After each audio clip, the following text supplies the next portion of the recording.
And now for our feature presentation. He'll be fine on the mountain.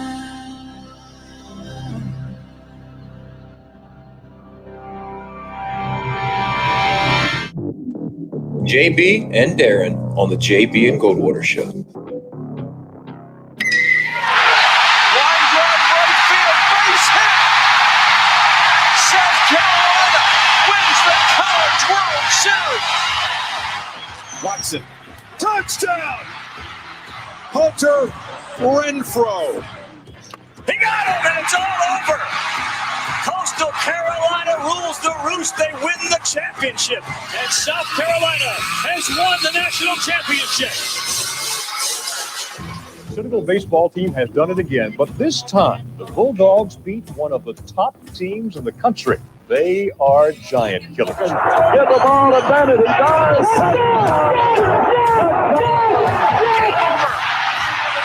Gamecocks are in the Final Four.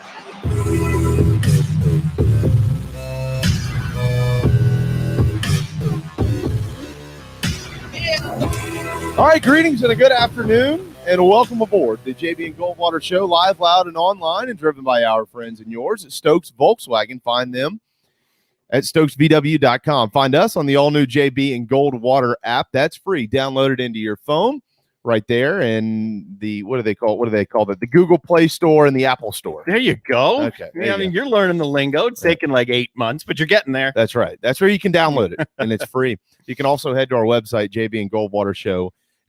Here till 2 p.m. today. If you're watching, to the right of your screen is Darren Goldwater. To the left is me. And we'll be joined in about 30 minutes by a pinch hitter today. He's a good one, though. It's John Whittle with the Big Spur. JC is under the weather. I spoke with him just a little while ago, not feeling particularly well. No, he does not have the coronavirus, but he is sick.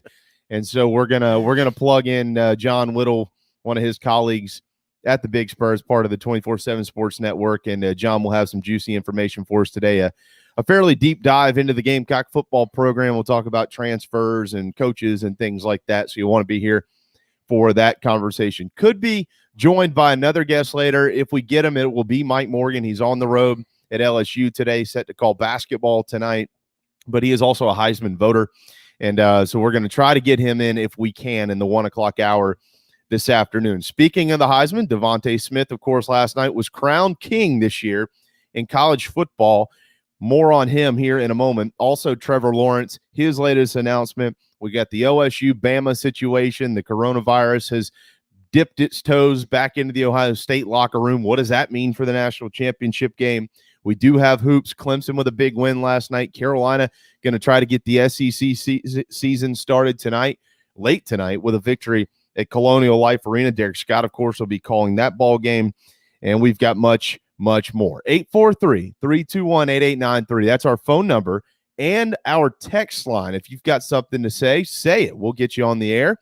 And we'll have a little conversation with you. If you want to send us a note via however you're watching or listening, whether it's through our app or on Facebook or Twitter or whatever, just go ahead and type it in, and Darren can plug it into the screen. If you've got a question, maybe for John Whittle, send it our way, and we'll try to get it to him in the 30 minutes that we'll have John coming up here in just a little while. But again, you can also text those, 843-321-8893, or certainly give us a call. Darren, it is Wednesday afternoon, January the 6th, as they call it, Hump Day. Yes, it is, and it's a fine day here. I'm impressed that Clemson hoops continues to roll a little bit. I expected Devontae Smith to win the Heisman, even though that wouldn't have exactly been my pick, but that's what I said yesterday. I expected that to happen, and moving on through the week here. Yeah, certainly. So nothing crazy going on in my world right now. Certainly. That's okay. Rod, I see your question.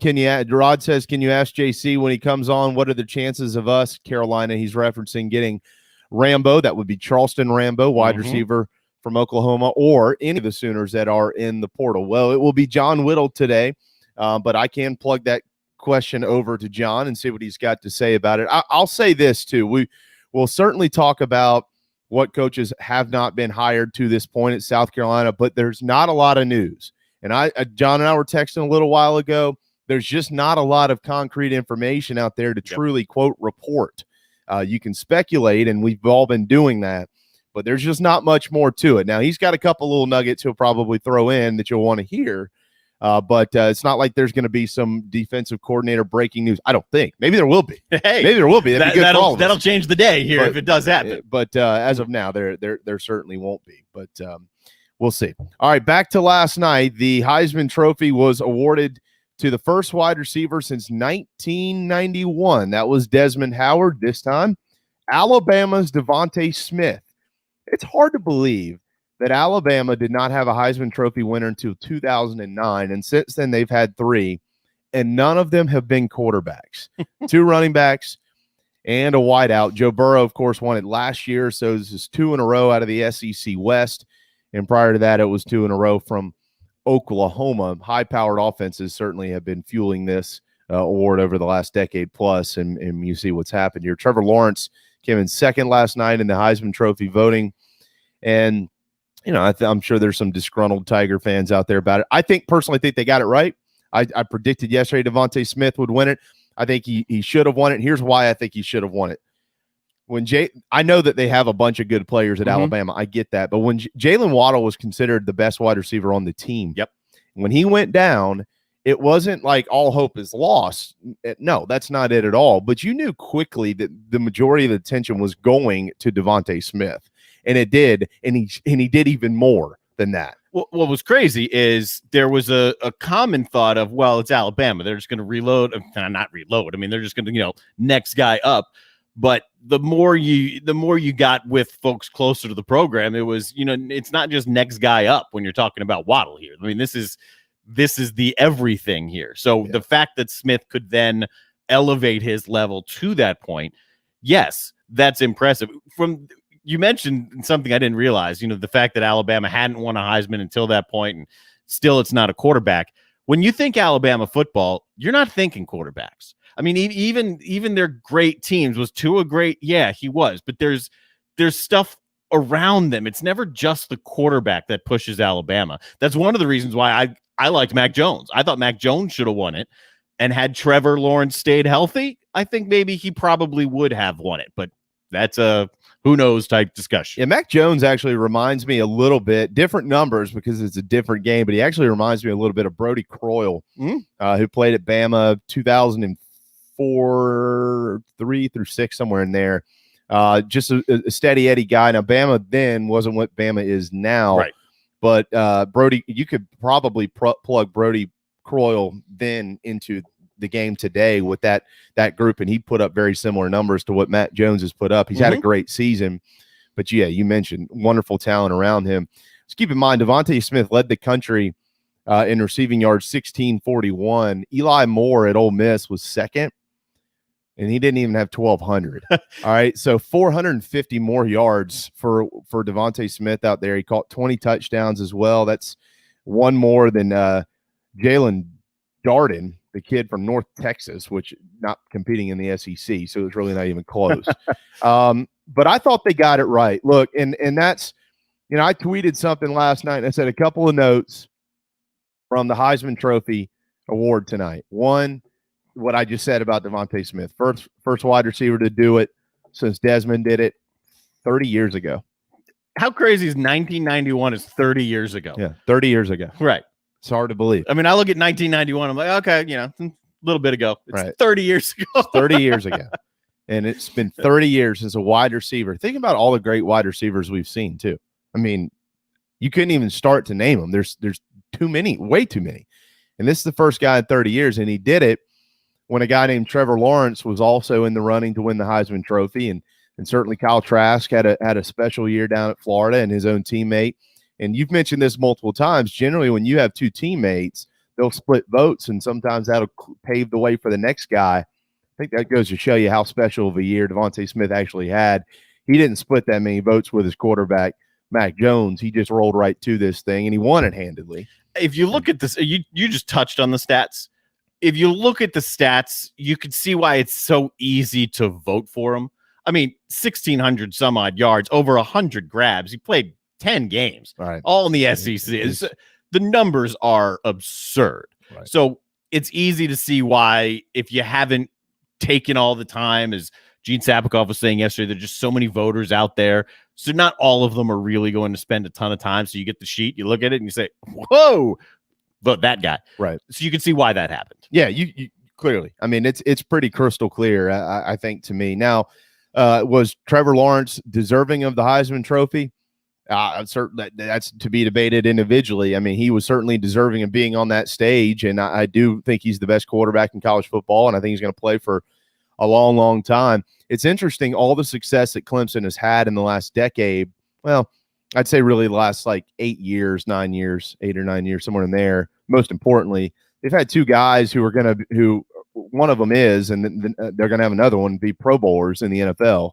Deshaun Watson, Trevor Lawrence. Mm-hmm. Keep in mind, before that, they had Taj Boyd, who was setting every ACC record out there, and they don't have a Heisman Trophy winner. And I tweeted that last night, and I didn't mean it like in taking a shot, but of course, a couple Clemson fans take it that way. And one of them even went on to say, well, I'm glad that Clemson is not all about individual awards. Well, apparently you haven't listened to your coach for the last month, because he's been standing on every stage he can, beating the chest for Trevor Lawrence to win the Heisman. And he should.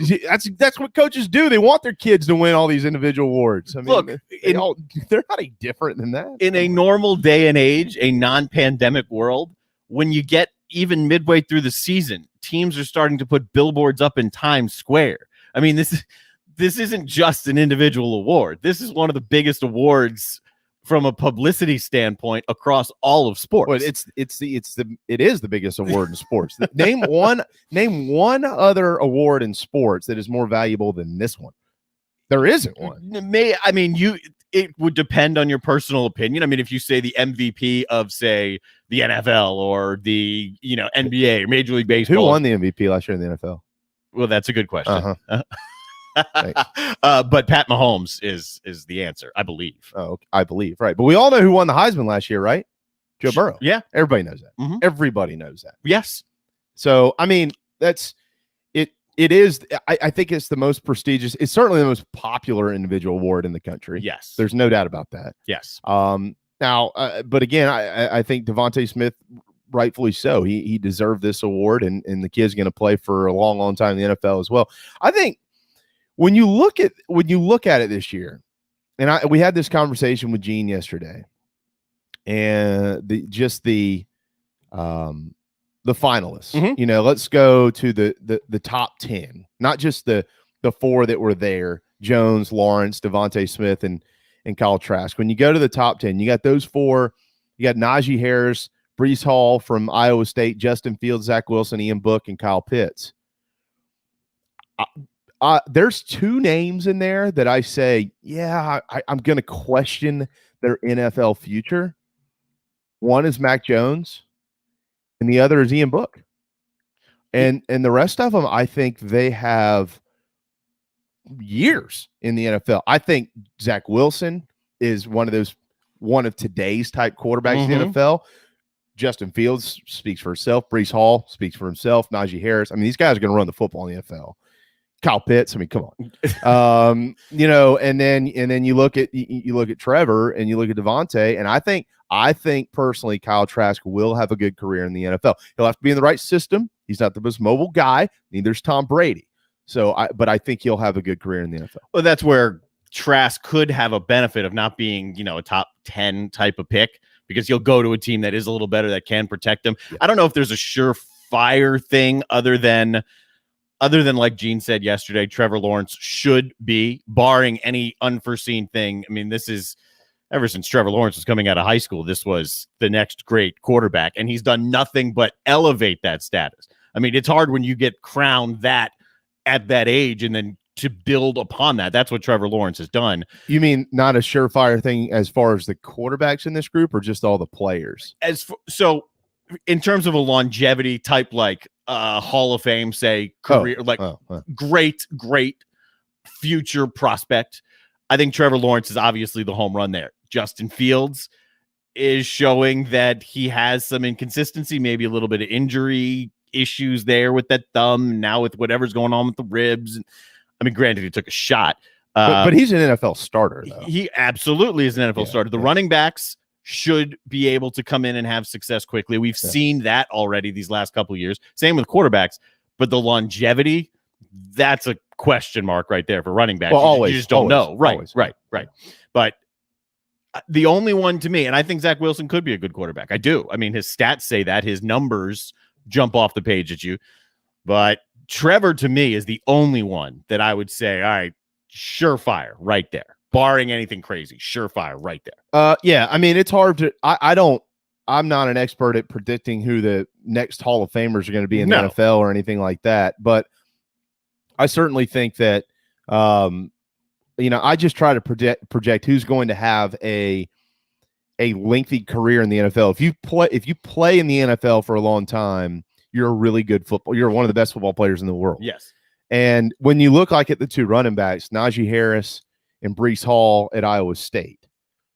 All right, so if you watch the draft every year, you'll understand quickly that they're not taking running backs anymore like in the top 10, top 15. There might be a guy here or there, but it's not a hot commodity. Like everybody wants to go find the quarterback. They're looking for linemen, defensive linemen, offensive linemen. You'll see some other skill guys, like, some wide receivers. I think Kyle Pitts will probably be a top 10, top 15 guy. Kyle Pitts has a body that is made for the NFL. Oh yeah, this guy is he's a freak. He's a beast. Yeah. So and then you look at secondary guys. I mean, these dudes go higher than running backs because of this. How many times do you watch an NFL game? Let me make this simple. How many times do you watch an NFL game and you go, I don't know who that guy is running the football. Where did he play? Walter State. What? Mm-hmm. Because it's just the game now. It's the systems that they're running. It's different from when Sweetness and these guys were toting the rock. Everything was centered around them. Everything's centered around the quarterback now. So the scheme, you just have the scheme changes it, and you just have to have capable guys and fresh bodies and things like that. So when you have top-notch running backs like Najee Harris and Breece Hall and what they're able to do in the college game, I think they'll probably be late first-rounders, both of them, more than likely, I would think.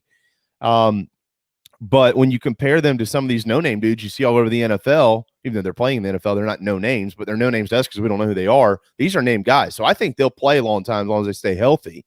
And playing a long time in the NFL is, I think the average time for a running back is like 3.5 years. That's overall. I mean, the average time spent in the NFL per player is about 3 years. That's it. Right. So it's obviously tough to project that. And then it depends on the system. It depends on your drive. It depends on the personality. It depends on what you're going to do with the money when you stumble into a fortune and how that's going to change your life. You see tons of guys flame out when you just never would have thought that would have happened. And that's partly the reason why.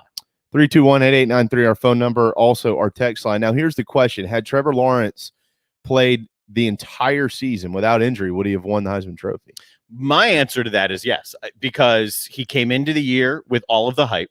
The hype didn't dissipate around him even when he was hurt. It was still, Trevor is the number one draft pick. He is going to be the number one draft pick. He is a generational quarterback. So there's enough behind it that had he stayed healthy, and I'll add an addendum to this. Had he stayed healthy and beaten Notre Dame in the regular season, that's important, because then I think Trevor Lawrence would have won the Heisman Trophy. ETN didn't have a great year.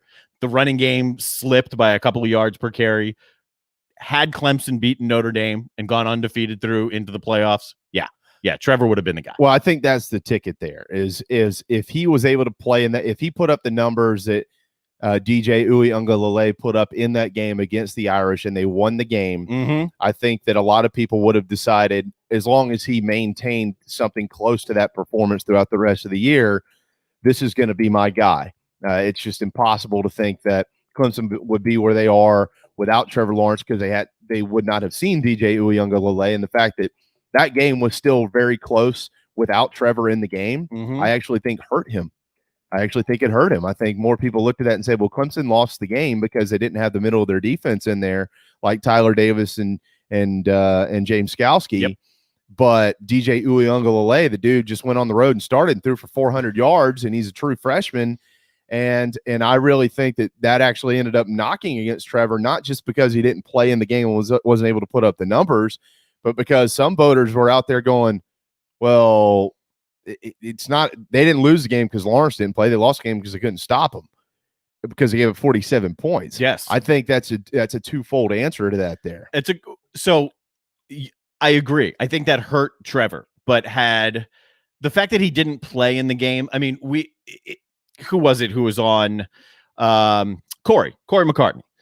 He was all over it when Trevor, because he didn't just miss Notre Dame. He missed Boston College and Notre Dame. So when Corey came on with us, he was saying, look, you can't win a Heisman Trophy that way. You can't miss 2 games in the regular season. You can't miss your marquee opportunity. So did it hurt him that DJ played so well? Yes. I don't think he would have won it anyway, though, missing those games. Had he played, right, had he played, I think it's I don't want to say guarantee, but I think had he played a full season and they went undefeated and went to Notre Dame, this would have been Trevor's trophy. Yeah, I mean, it's but it's not. It is what no, it's not. And you're not wrong. I think you're right. I agree with you, but it's not. He did go 25 of 36 for 322 and a pair of touchdowns against the Irish in the ACC championship game. And, even that performance wasn't what DJ Uyunglele's performance was in South Bend. But we got to remember, ETN could not run the football up there. And so they had to throw it. Yep. And they were forced to throw it. This game was in control early on. And that's one of the things that gets lost sometimes in these awards when voters just go to stats way too much, which stats obviously are the driving force in all these individual awards. I totally understand that. But like Trevor Lawrence in some of these games that got out of hand early on, he easily could have just stayed in the game and kept flinging it around and probably thrown for over 400 yards in every game he played this year. Easily. So, and I'll say this, look, I know this isn't going to be popular, and I'm sure there's some Clemson fans out there who can't wait to say something to me when I say it. I think one of the things that hurt him as well is playing in the ACC. Now, hold on before you fall out of your chair and start getting all upset and think that I'm some crazy homer and this, that, and the other. There's not a lot of ACC guys that win this award. There's just not. And I look, if I'm not a voter, and maybe one day I will be, but I'm not a voter. But I try to look at the player and get and judge that player and his performance game to game and throughout the season's entirety based on that player and that team and the opportunities they have in front of them, without comparing another player and his stats and the opportunities that were in front of him. He can't help the fact of who he plays. Was the ACC better this year? Of course it was. Notre Dame was in there, and North Carolina played well, and Miami was much better and things like that. But I think that there is a preconceived notion with many voters, not in our neck of the woods, maybe in the Northeast, maybe in the Midwest, maybe out West, who still view the ACC as just not a good league. And I mean, Deshaun Watson didn't win the trophy either, and neither did Trevor Lawrence. And I thought Deshaun should have won the Heisman Trophy, and neither one of these guys won it. And I think that there is something to that, not here in the state of South Carolina or in its surrounding parts, but across the country, Darren. I'd be hard-pressed to think there aren't voters out there who think that the ACC still just isn't very good. Well, they're right. It's not as good as, say, the SEC or the Big 12 or typically the Big 10, although this year the ACC would be better than the Big 10. So there's something to that. That's where the hype train coming into the year, and you can even go back to last year and the year before that, the hype train for Trevor Lawrence would have put him over the top. So the fact that he played in the ACC would have gotten lost or forgotten, or it just wouldn't have mattered because of all the hype leading in. Can someone right now, in the day and age of where we are in the ACC, can a guy who we don't know a whole lot about say, let's project into next year? Can a guy we don't know a whole heck of a lot about say at Miami? Like Derek King? Sure, we know a little bit about Derek King, but we can use Derek King. Say he has a fantastic year next year. Is he going to win the Heisman? It would take a lot of things coming together. Number one, they'd have to win the ACC. There's no question. He would have to go maybe undefeated. Certainly has to win the ACC. Number two, his numbers would have to be bafflingly good and just drowning out other numbers because of the level of the ACC. Yeah, I mean, I agree, and I also disagree because Lamar Jackson won it, and Louisville did not win the ACC when he won the trophy. But you have to judge each season's winner based on what happened in that season. Like, you can't just say because Lamar Jackson won the Heisman Trophy in what year was that now? 2015, I think. 2015 or 2016, one of those years. Or before. No, it was in there. But either way, you can't just say, well, y'all are both wrong because Lamar Jackson won and they didn't win the ACC. Well, no, what else was going on around the country in the year in which Lamar Jackson won the Heisman Trophy? That's how you have to judge this. I mean, every year stands on its own 2 feet, and it's going to be judged a little bit differently based on what's standing on that podium with you. Lamar Jackson won it in 2016. Yes, he did. It was Henry in 2015, right? So, and Lamar Jackson should have won the Heisman Trophy in 2016. He was the most dynamic player in the country with both his arms and his legs. Mm-hmm.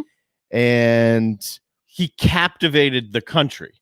So, yeah. I mean, he electrified the country. He was the guy. He was the closest thing to Mike Vick that we've seen since Mike Vick at the time. I mean, so he captivated the imagination. His numbers were obviously fantastic. Right. And then, yes, what else is happening? Because he was able to drown out the competition. Yeah, and he was, to your point, he was one of the few. Like, go back to 2010. Let me list all these Heisman Trophy winners and tell me what's in common with most all of them. Cam Newton, Robert Griffin III, Johnny Manziel, I'm not just quarterbacks. Cam Newton, Robert Griffin III, Johnny Manziel, Jameis Winston, Marcus Mariota, Derrick Henry, Lamar Jackson, Baker Mayfield, Kyler Murray, Joe Burrow, Devontae Smith. Let me remove Lamar Jackson, okay, and remove Johnny Manziel, and I guess Robert Griffin III as well. What is in common with the rest of those guys? That's a huge list of guys. Well, they were the best player on the best team in the country. Okay, yes, that's true. Like they all won their league, and they all went on to play for a national championship. I mean, Jameis Winston, Mr. Crableg himself, like they were the best team in the country, believe it or not. Remember, it was this big phenomenon. He was a freshman, and what in the world's going on? Mariota the next year. I know they didn't win the national championship, but they got there. They were at the end of the season. They were there. Oregon was the best team in the country with this guy, Derrick Henry, in 2015, a running back. They were the best team in football. Yes, and so like that's where this award has gone a lot. But Lamar Jackson, like you said, he captured the country. It was an exception. Him. Manziel. I mean, Manziel got on the radar in the Alabama game. Like, that's when he blew up with that little spin move, and he somehow dumped it in the end zone. And his money and the flair. Robert Griffin III just grabbed the nation out of nowhere at Baylor, and he just kept going with it.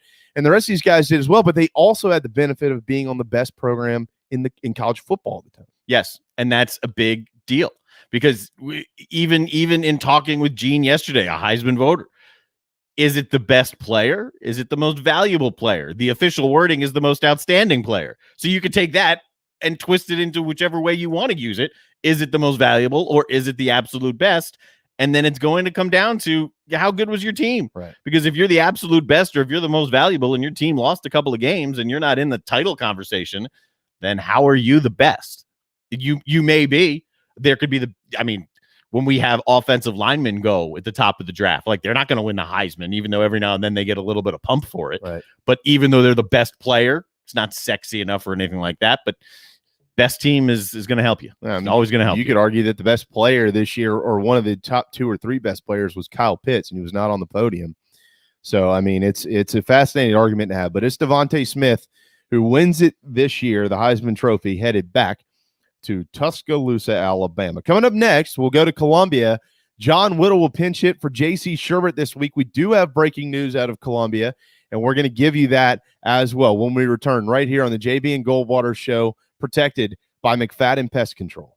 Is your old car really scary? Does it look dreadful or smell awful? Don't be frightened. There's never been a better time to trade in your spooky old car. Stokes Volkswagen just received a new shipment of the VW Atlas and VW Crossport. But here's what makes that even sweeter. Every new Atlas and Crossport is $3,000 off MSRP. Plus, every 2020 Volkswagen is available with 0% financing. That's right. You get both the huge discount and 0% financing. So if you want to play trick or treat at other dealerships, that's okay. Come see us at Stokes Volkswagen on Ashley Phosphate or visit stokesvw.com. Peace and love at Stokes VW. plus tax. Tag includes $399.50 closing fee. Offer subject to lender approval. Expires month end. What's up, everyone? JB here. Want to tell you about my friends at McFadden Pest Control, as we do every day on our program. I love these guys. They've been in business over 40 years, and they treat our family like they've only been around for 4 days. Always doing their best work, trying to earn our business, although they know that they'll always have it. Heath and the guys take care of our quarterly, our mosquitoes, termite bonds, anything we can get them to do, they do it.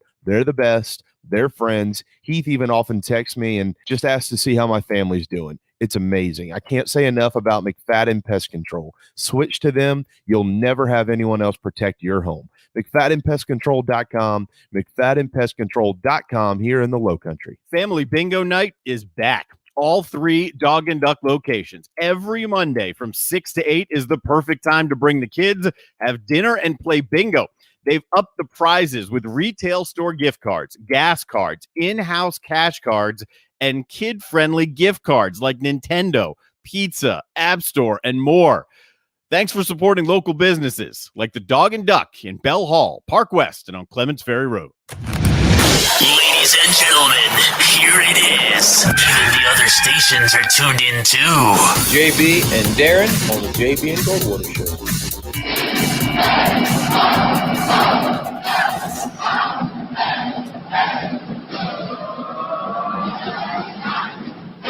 All right, 12:31. Welcome back.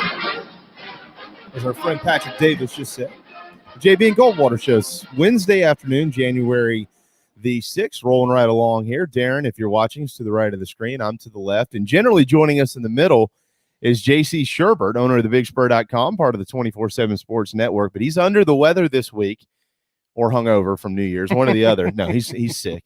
So he won't be joining us. But if you can go back to Sarge Fry Field before they moved over to Founders Park, and picture Ray Tanner standing on the top step of the dugout. John will know what I'm talking about. And he lifts up his arms, and he gives the little airplane motion to the guy who's pinch hitting, walking into the batter's box. That was Coach Tanner's way of saying, hit one out of the ballpark for me, all right? That's what you're in there for. Go ahead and drive one out of here. And then if you struck out, then you get your ass chewed when you got back to the dugout. Well, because that's the opposite of hitting one out of here. That's right. Ray only put in pinch hitters to hit home runs, and hopefully that's what John Whittle's going to do today, joining us in pitch hitting for J.C. Sherbert. Hey, buddy, how are you? Hey, I'm doing well. Thanks. No pressure here now. Well, you know what I'm talking about. You remember Ray Tay when he'd look down the bench and say, you're in, and then he'd give you the little airplane motion. That meant going there and hit one over the wall. Well, I mean, you're exactly right. And based on my speed, it's either a home run, a single, or a strikeout for me. So we'll see which one it ends up being today. Yeah, but you're not the guy who would rope one into right field, hit a screaming missile, and then the right fielder would somehow throw you out at first, are you? Well, I'm not going to rule it out. We'll see. I need to at least get him moving to his right a little bit. Yeah, I hear you, man. You see that more and more. There was actually, John, who was it in the last couple of years? There was a team in college baseball that was doing that a lot. Do you know who that was? Do you remember? Throwing behind the runner? I'm trying to think of who had plus arms out there in right field. There were a couple of times I felt like Jacob Olsen could do it. Yeah. His arm was a little bit underrated at times, I think, but he was he was great out there in right field and had the kind of arm that could get a guy at first who wasn't paying attention.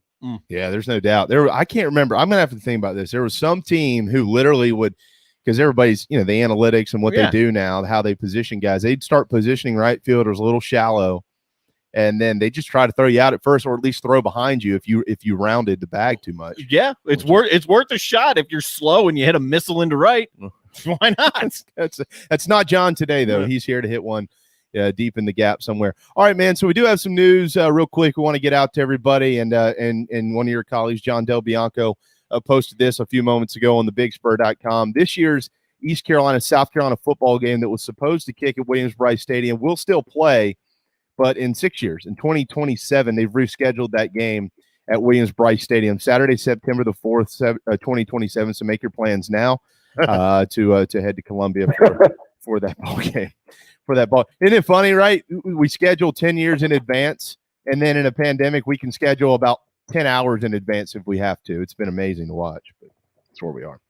I mean, 10 years, I think South Carolina and Virginia Tech have one in 2034 and 35. So we're looking a little more than 10 years now. I know. It's remarkable. If Shane Beamer's still around in 15 years, then that'll be storylines for days. That's right. That's right. Yeah, Start writing now. Go ahead and start compiling some content and doing some backstories on that now. You know what's it? I tell you what, we were going to start with something else, but let's start with that, John. I don't know if anybody has spoken with Shane. I mean, we talked to him a few weeks ago, and we kind of joked with him because if you look at the internet, all anybody wants to know about are uniforms and hashtags. Well, and assistant coaches, but has anybody spoken to him about what his schedule philosophy might be as far as trying to nail down some home and homes and get some of these kickoff games and stuff like that in? You know, to be honest with you, not that I'm aware of. You know, that's something that the head coach has a little bit of say in, but you know, is chiefly the athletics department that does a lot of that. Charles Waddell, who has been around since Eric Heisman was here. He's the one who's kind of chiefly in charge of that.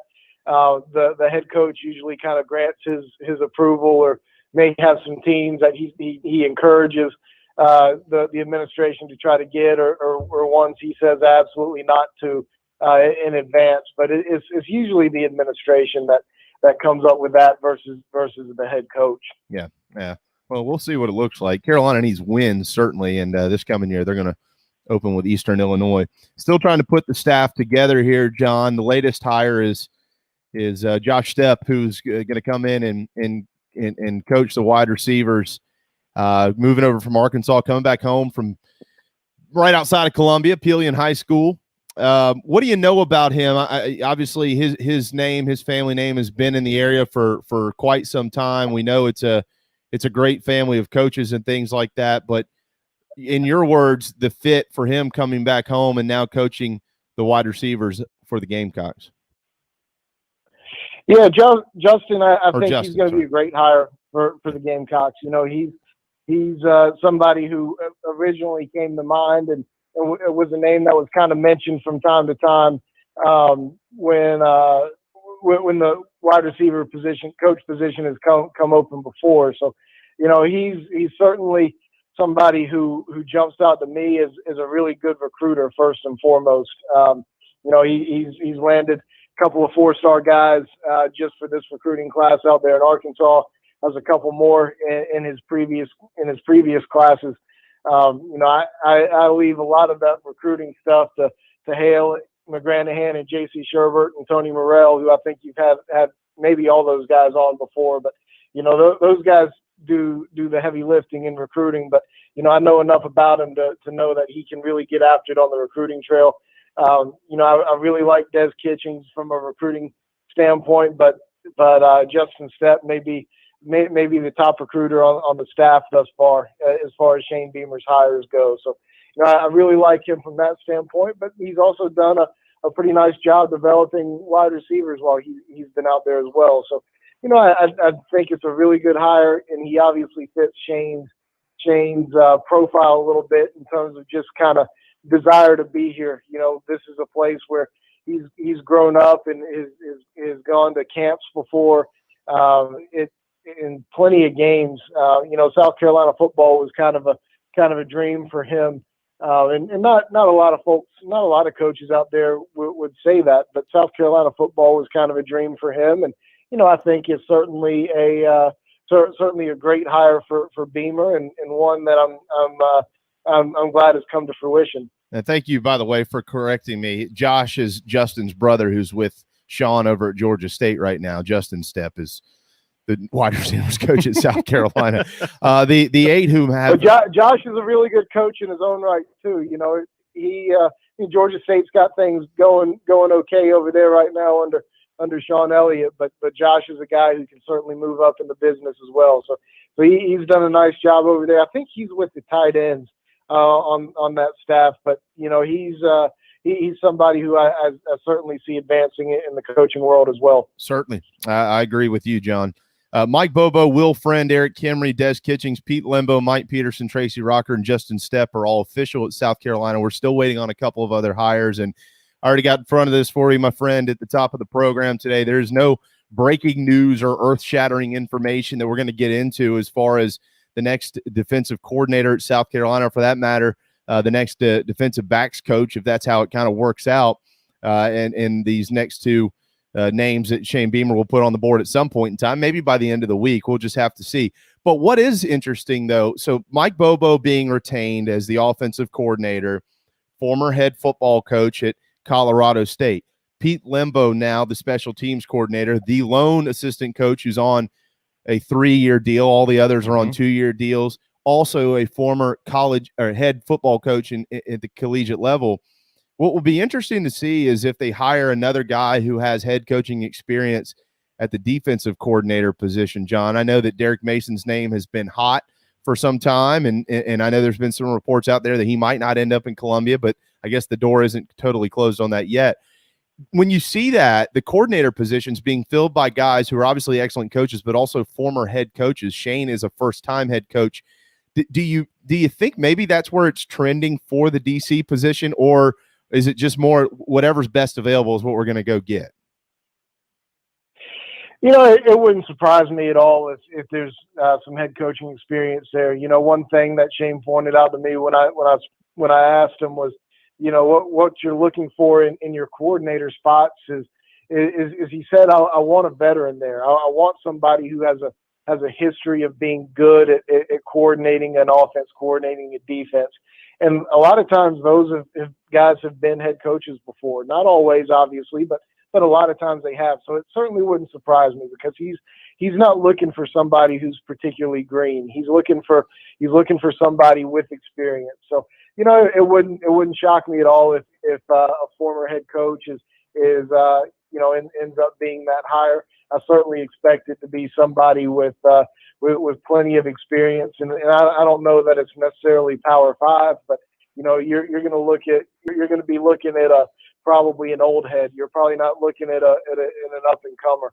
So, but you know, we'll see. I do know that he's talked to a variety of candidates, and as you mentioned, I wish we had some, you know, breaking news and new names that we could break down for you right now, and maybe that comes, you know, in the next 24 hours or so. But you know, what I do know from talking to a couple of different sources earlier in the week, Shane has talked to a ton of different coordinator candidates, and he's cast a wide net, so to speak. I know that's probably just you know, some coaching search lingo, but you know, I do know that he's talked to a variety of different guys, some head coaches who are at lower level institutions, some current coordinators, some guys who are out of jobs, some guys who have current jobs.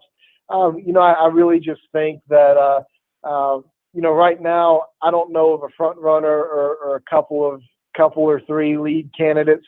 We're kind of trying to gather that information and sort through some of that right now. But right now we haven't been able to put our fingerprints on it ever since we've said that it's unlikely to be Derek Mason. And, you know, I haven't really seen much of anybody else who said it either. But, you know, I do think in an ideal world, you're going to see a hire that's got some experience, a wealth of experience, probably at the Power 5 level, but as a coordinator and potentially as a head coach.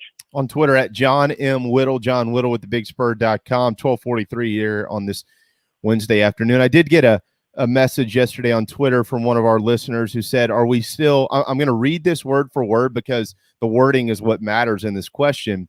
Are we still waiting on Mason as the DC, or is there still discussion of the guy from North Carolina? He's referencing Jay Bateman there. Or is there any truth to the rumor mill of Bud Foster coming down? My response to him was, I haven't heard anything about Bud Foster at all. Last I heard was he's just fine and dandy being retired with a bunch of money in his pocket. I don't think Jay Bateman, based on what JC has said on our program before, is likely. But the wording was interesting. Are we waiting on Mason? Is this do you have the feel that this has been a waiting game for Derek Mason because of the other opportunities out there, NFL opportunities, current college opportunities, maybe some more opening up if there are changes at places like Florida or Tennessee, something like that? Or is it, hey, we're just trying to figure out the right fit here? Yeah, with Derek, it was kind of phrased to us that, that it doesn't look like he's going to be the hire. And I don't. I've gotten the impression, I haven't been told directly, but I've gotten the impression that he's basically told South Carolina no at this point, that it wouldn't work out. Is basically the word that I've gotten from South Carolina's end of things, that it's just not going to work out with Derek in South Carolina. That being said, until I know that that's somebody who Shane Beamer really wants, and until Derek is committed somewhere else, I'm not going to completely rule him out, but it looks incredibly unlikely at this point. And, Jay Bateman as well. Until he's announced on a new contract, I'm not going to completely rule him out, because, Shane has probably tried to circle back on him after the Derek Mason news. So we'll kind of see how it goes. I would call both of those guys very unlikely at this point. Kevin Steele, I think, is unlikely at this point. That's a name that's been thrown around some.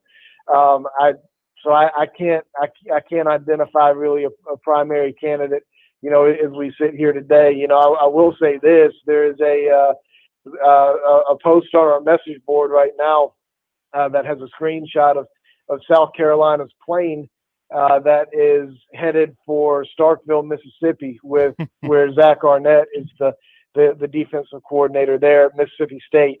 So that's a name we've heard mentioned, but it was also a name that we were told would probably stay in Starkville. Obviously, probably is not definitely.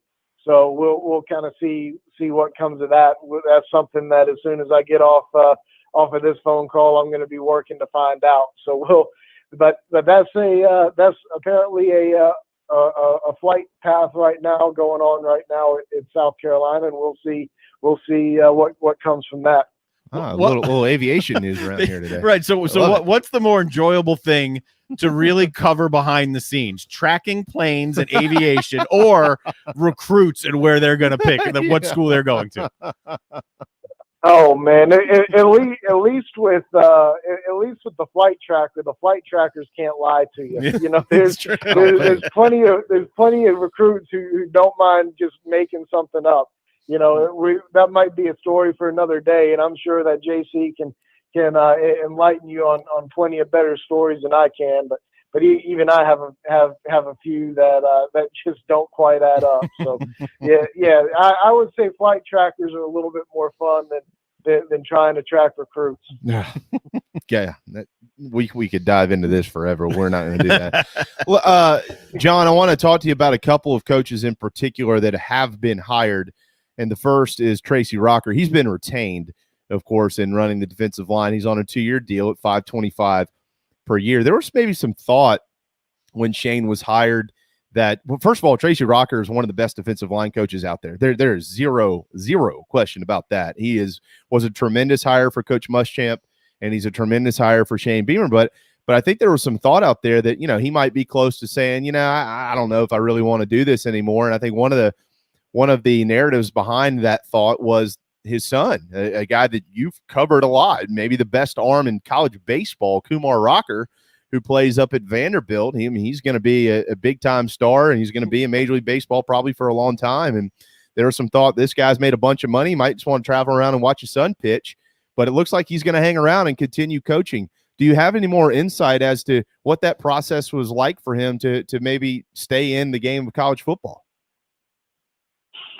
Yeah, he's just not quite ready to retire yet. I'm kind of like you. I kind of thought that he may have called it, and if the situation had been different, then maybe he would have. But him and Shane have a relationship that goes back a while. Obviously, Rocker's been in a variety of places in the SEC, and there was overlap with him and Shane at Georgia, and those guys had a relationship, and he was one of the guys who I wouldn't call it a no-brainer for Shane to keep around from Shane's perspective. I mean, he obviously wanted to have that conversation, but Tracy was certainly a guy who Shane was very interested in keeping, if provided that Tracy wanted to be around, and he certainly does. He's on a 2-year deal, making a little bit over $500,000 per year. So, committing to 2 years for $1 million ain't half bad. And he's had a couple of guys hit the transfer portal here lately, and Keir Thomas and Joe Anderson both hit it last night. Micaiah Scott a little bit earlier in the process, so he's got some retooling to do over there for sure. And in my opinion, the defensive line really underperformed relative to its skill level this year. So to me, just my opinion, it wasn't a no-brainer to keep him around for a variety of reasons. But as somebody who Shane is comfortable with, he's a guy who's got a lot of credentials in the SEC in terms of being great before. So I'm trying not to judge too harshly on anybody based on all the dynamics, all the different dynamics of the 2020 season, whether it be no spring practice, coronavirus, what have you, no Will Muschamp's firing in there, and everything that went in with the turmoil and unrest in the program. So I'm not trying to hold that too much against him over this past year, but obviously 2020 wasn't great for the Gamecocks along the defensive line. So I think he still has a lot to prove. Well, I don't disagree with that either. This is more of an opinion-based question here. Do you think some of the struggles up front had to do with scheme? Because when you look at some of the talent that they have on that defensive line, I would include the players at the buck position there. If you asked me before the season, I would have said, hey, man, or maybe not necessarily before the season because Jordan Birch hadn't played a snap, but as the season rolled along, you feel like it would have been better seeing him and J.J. Eningbare out there at the same time with their hands on the ground. You can't just change defensive schemes in the middle of a season. I understand that, but do you think maybe that's something they'll look at in the future to try to better utilize some of the 4- and 5-star talents they do have, like those guys in Zach Pickens? Well, I mean, that's a great question, and we'll have to ask the defensive coordinator that whenever one's hired. But based on last year, I mean, I don't think that's a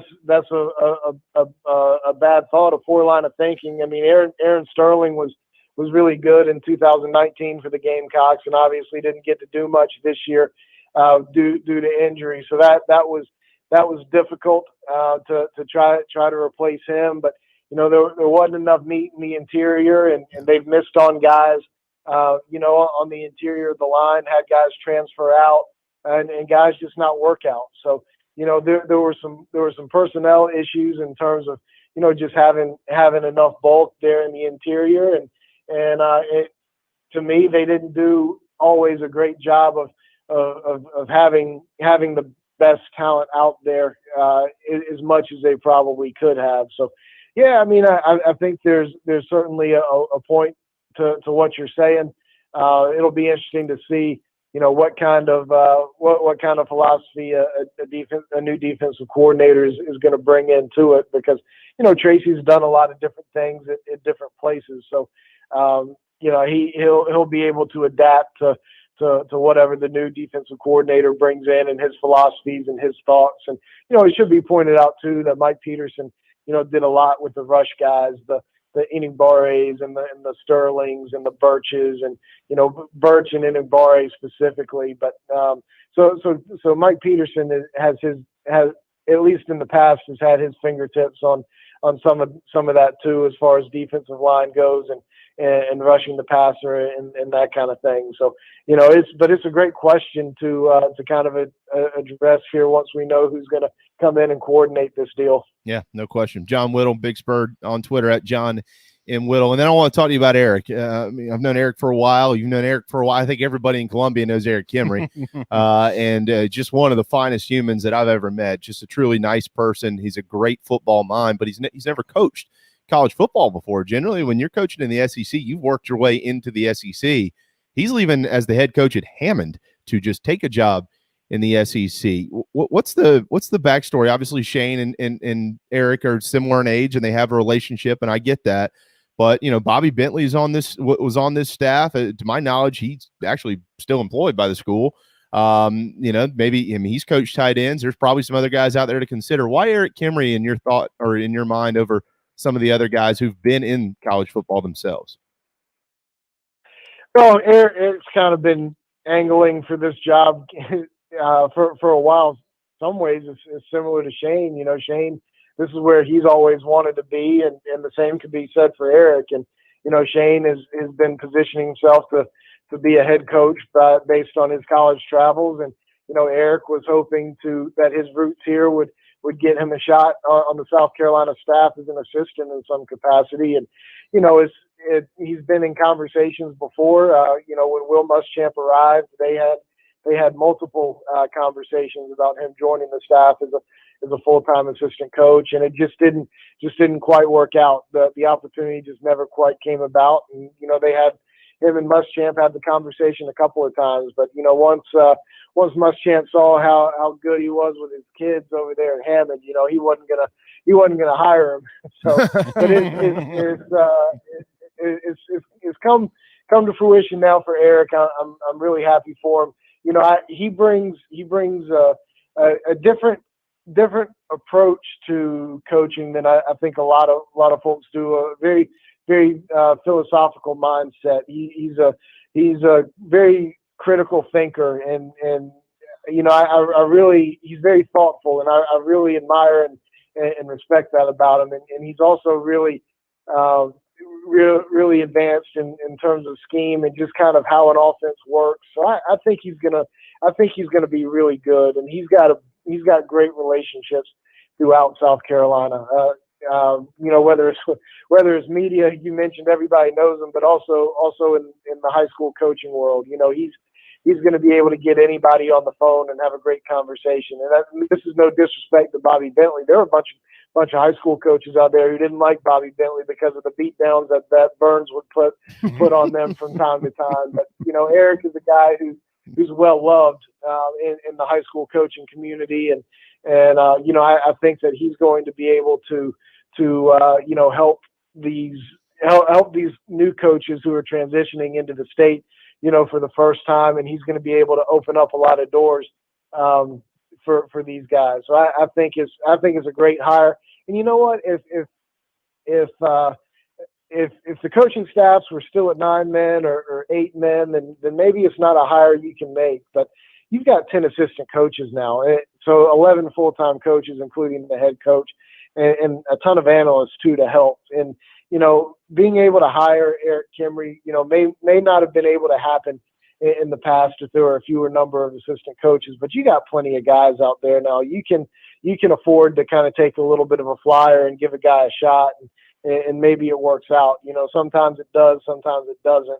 But Eric, I think, is in terms of promoting a high school guy, I think Eric and his experience, not only in the high school ranks at South Carolina, but as a player too, and his love for the university, I think he makes a lot of sense, and I think he can be really good.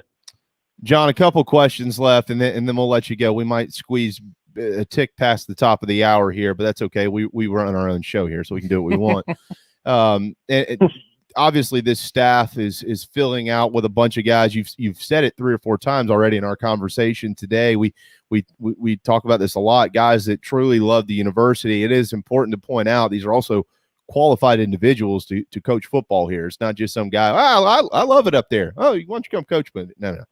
This isn't Little League. Shane has done a nice job in finding guys who believe in what he believes in and thinks that South Carolina can do things they haven't done.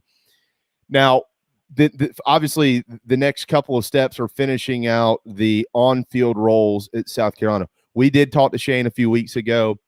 I've talked with a bunch of people. John, you and I know all these guys.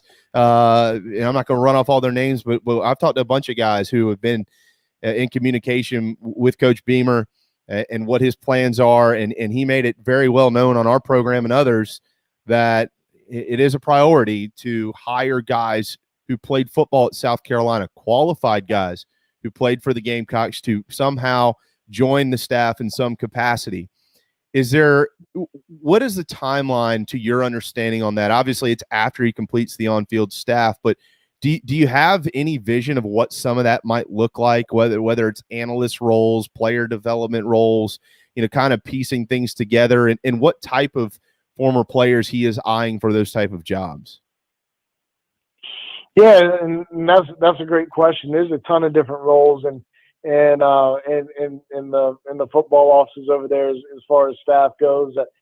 former players may be able to fit in pretty well. Arturo Freeman is a guy who we want to kind of keep an eye on, who may have a role here, at some point. Dylan Thompson is a guy who's in the NFL right now, who, that's somebody who you probably want to think about potentially trying to get down here in some capacity. I don't know that. And I'm just kind of spitballing with him. I don't know that he's in a position where he would want to leave. He may be very happy with what he's doing. I'm not implying that he's for sure coming. But those are the kind of guys that Shane's gonna want to talk to, and I think you can look at that and in a tangible football on-field role as an analyst for some of these guys, or more of a player development kind of role, like a Connor Shaw type of deal. There's there are team chaplains and spiritual advisors you can hire. There's plenty of different things you can do in an off-field role, and there's some guys who your positions that can be created. You may want to create a position for a liaison between the school and guys who are currently in the NFL. And there are people on staff who do that now, but there's not really a dedicated role specifically for that.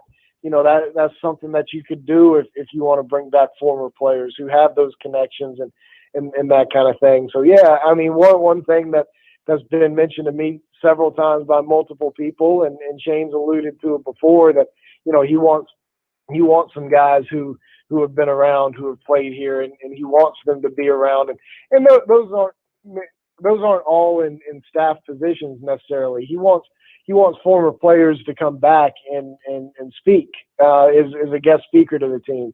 He wants to do that kind of thing too, versus necessarily having them all be full-time South Carolina staff members. But they do want some guys who have been around to come back around, and they do want some guys on staff who have been here before. You mentioned Arturo Freeman. Man, he was a guy that I loved watching growing up, and he played with the Dolphins in the NFL. What is he doing now? Where is Arturo? He was, obviously had a long time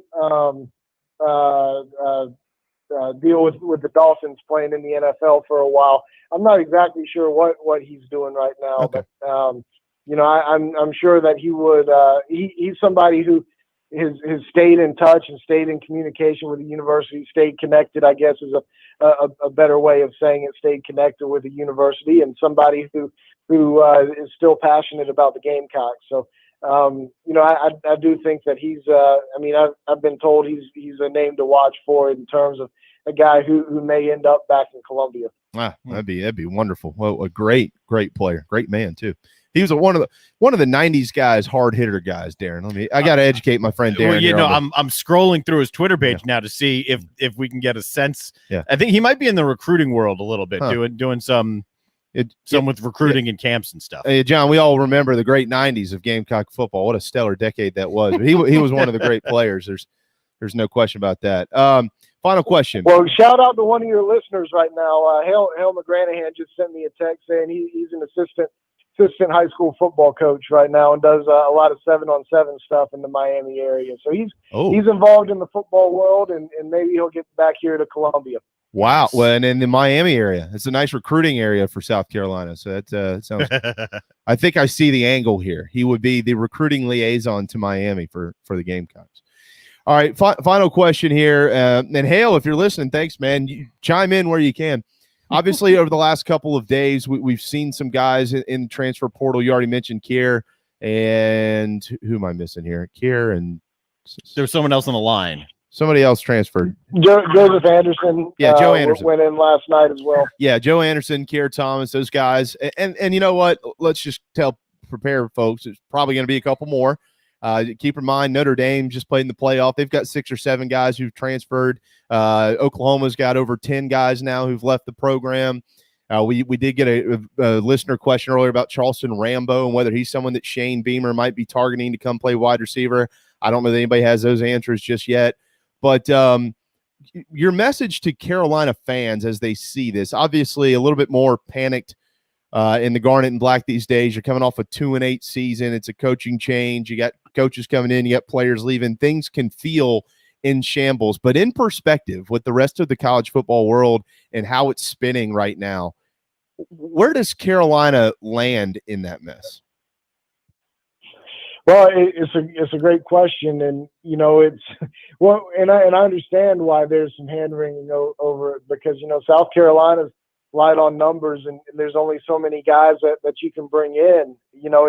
If a scholarship player leaves, it doesn't necessarily mean that you get a scholarship player added back. You can only bring in 25 in a given year from a recruiting class standpoint, and transfers count against those. So, the more you have leave, it doesn't mean that you get to add that many back. So, and South Carolina needs every capable body that they have to kind of stick around, provided that they're gonna fit into the program. So, it's disappointing when Keir Thomas decides to transfer, or even a Joe Anderson, a guy who's got a lot of upside to him, but it wasn't really connecting with him here, at least from Joe's standpoint. He's never really been in the mix, and that's tough when South Carolina's defensive line was short on numbers and talent in some respects this past year. So, but yeah, no, I understand that completely. But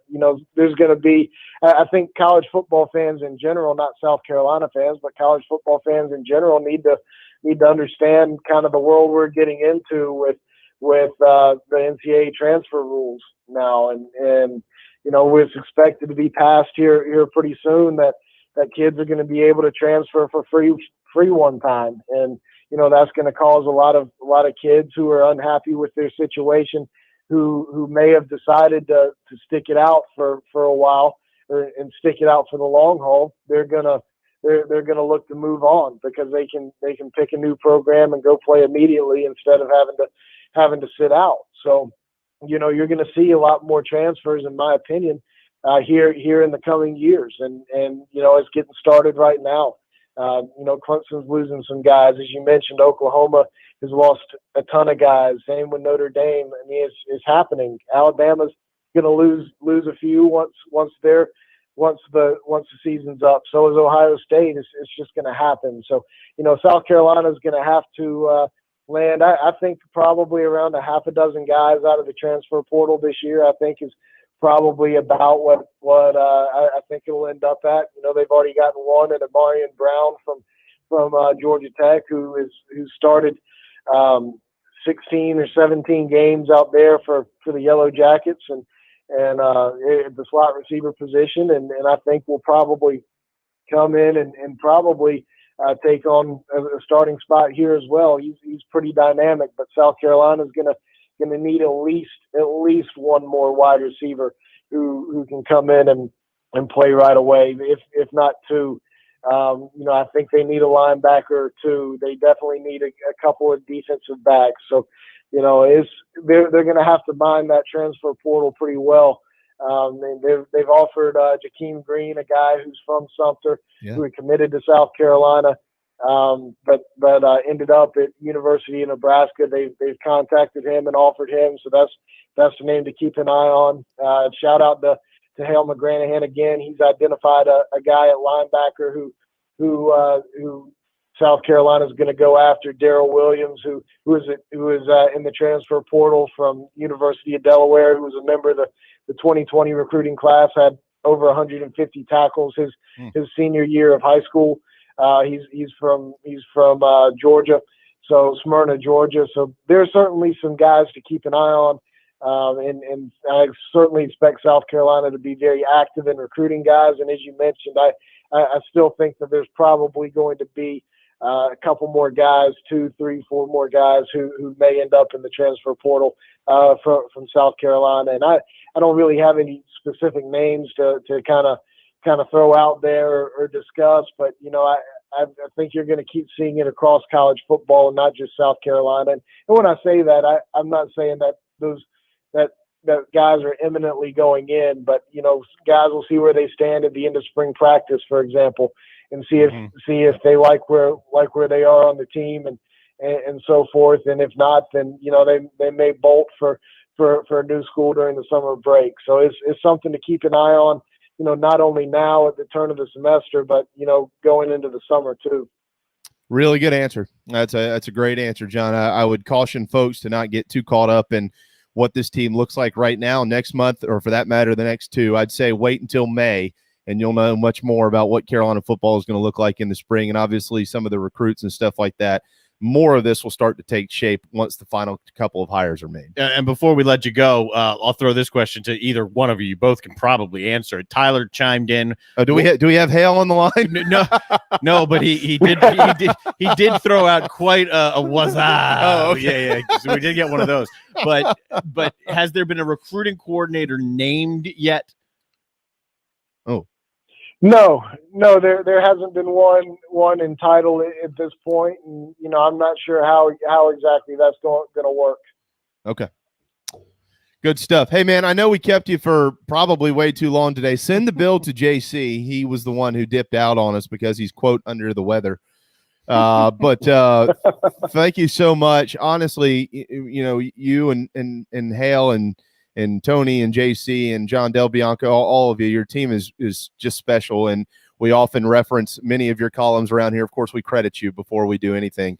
But it is Big Spur Day on our program. Wanted to make sure we had somebody in. And we'd love to have you back here soon.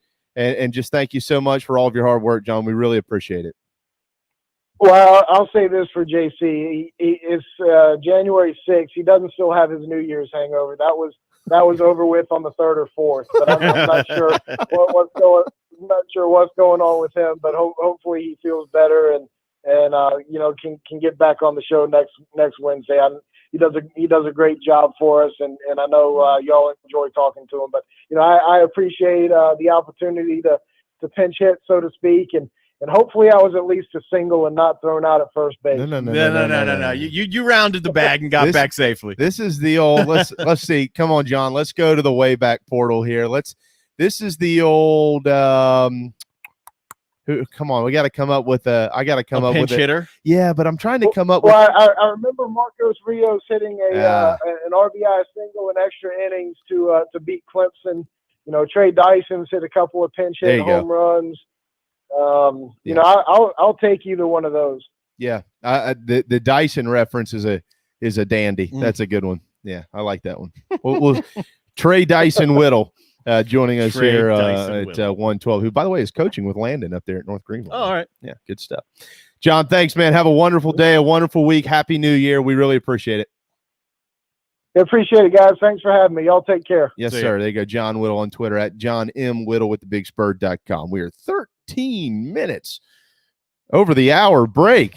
So we need to drink of water around here. We're going to hit a quick one. And when we return, we've got more to get to in football. We've got hoops. Gamecocks finally cracking into the SEC tonight. We'll get there. Clemson with a big win last night as well. And a nice award for Jamie Chadwell. All of that and more right here on the JB and Goldwater Show, driven by Stokes Volkswagen. What's up, everyone? JB here. Want to tell you about my friends at McFadden Pest Control, as we do every day on our program. I love these guys. They've been in business over 40 years, and they treat our family like they've only been around for 4 days. Always doing their best work, trying to earn our business, although they know that they'll always have it. Heath and the guys take care of our quarterly, our mosquitoes, termite bonds, anything we can get them to do, they do it. They're the best. They're friends. Heath even often texts me and just asks to see how my family's doing. It's amazing. I can't say enough about McFadden Pest Control. Switch to them. You'll never have anyone else protect your home. McFaddenPestControl.com, McFaddenPestControl.com here in the Low Country. At Patriots Point Naval and Maritime Museum, families walk in the footsteps of our nation's heroes, the brave ones who risk their lives to defend our way of life. Home to the aircraft carrier USS Yorktown, USS Laffey, and the USS Clamagore, there's more than 1 million square feet of exhibit space to roam. White Glove certified, we have several new health safety measures in place to enhance the visitor experience. Come for the day and leave feeling inspired. One of the most impressive museums in the country, located right here in Mount Pleasant. Visit patriotspoint.org for more. We'll see you soon. Bourbon and whiskey drinkers of Charleston. Paddock and Whiskey on James Island and the Terrace Shopping Center on Maybank is your home for the finest and rarest bourbon and whiskey drinks in the Low Country. This is where I hang out. Go meet my friends Reed and Chris and try one of their exclusive barrel pick bourbons. They have the largest private barrel collection in the state, and let their knowledgeable staff recommend your next pour. PaddockandWhiskey.com. Let not your heart be troubled. Paddock and Whiskey is here for your next double. We're all friends around here. Paddock and Whiskey, proud partners of the JB and Goldwater Show. This is Scott Glaze, head golf professional at the Links at Stono Ferry, located on the outskirts of Charleston, South Carolina. I'm inviting you to tee it up on one of the most scenic and challenging courses in the Low Country. Our back nine is highlighted with 3 holes that border the Intercoastal Waterway. Visit stonoferrygolf.com to book tee times and discover all that Stono Ferry has to offer. The Links at Stono Ferry is a former South Carolina Golf Course of the Year and is also home to the College of Charleston men's and women's golf teams. Come see us. We would love to have you. stonoferrygolf.com. Hi, I'm Chris Half, Public Information Officer at the Patriots Point Naval and Maritime Museum. We're home of the mighty USS Yorktown, USS Laffey, Clamagore, and Vietnam experience. And we're a proud partner of the JB and Goldwater Show. We invite you and your family to come see us and enjoy a day on Charleston Harbor. Visit patriotspoint.org for more information. And now, it is my honor to present the National Anthem.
Live, loud, and online.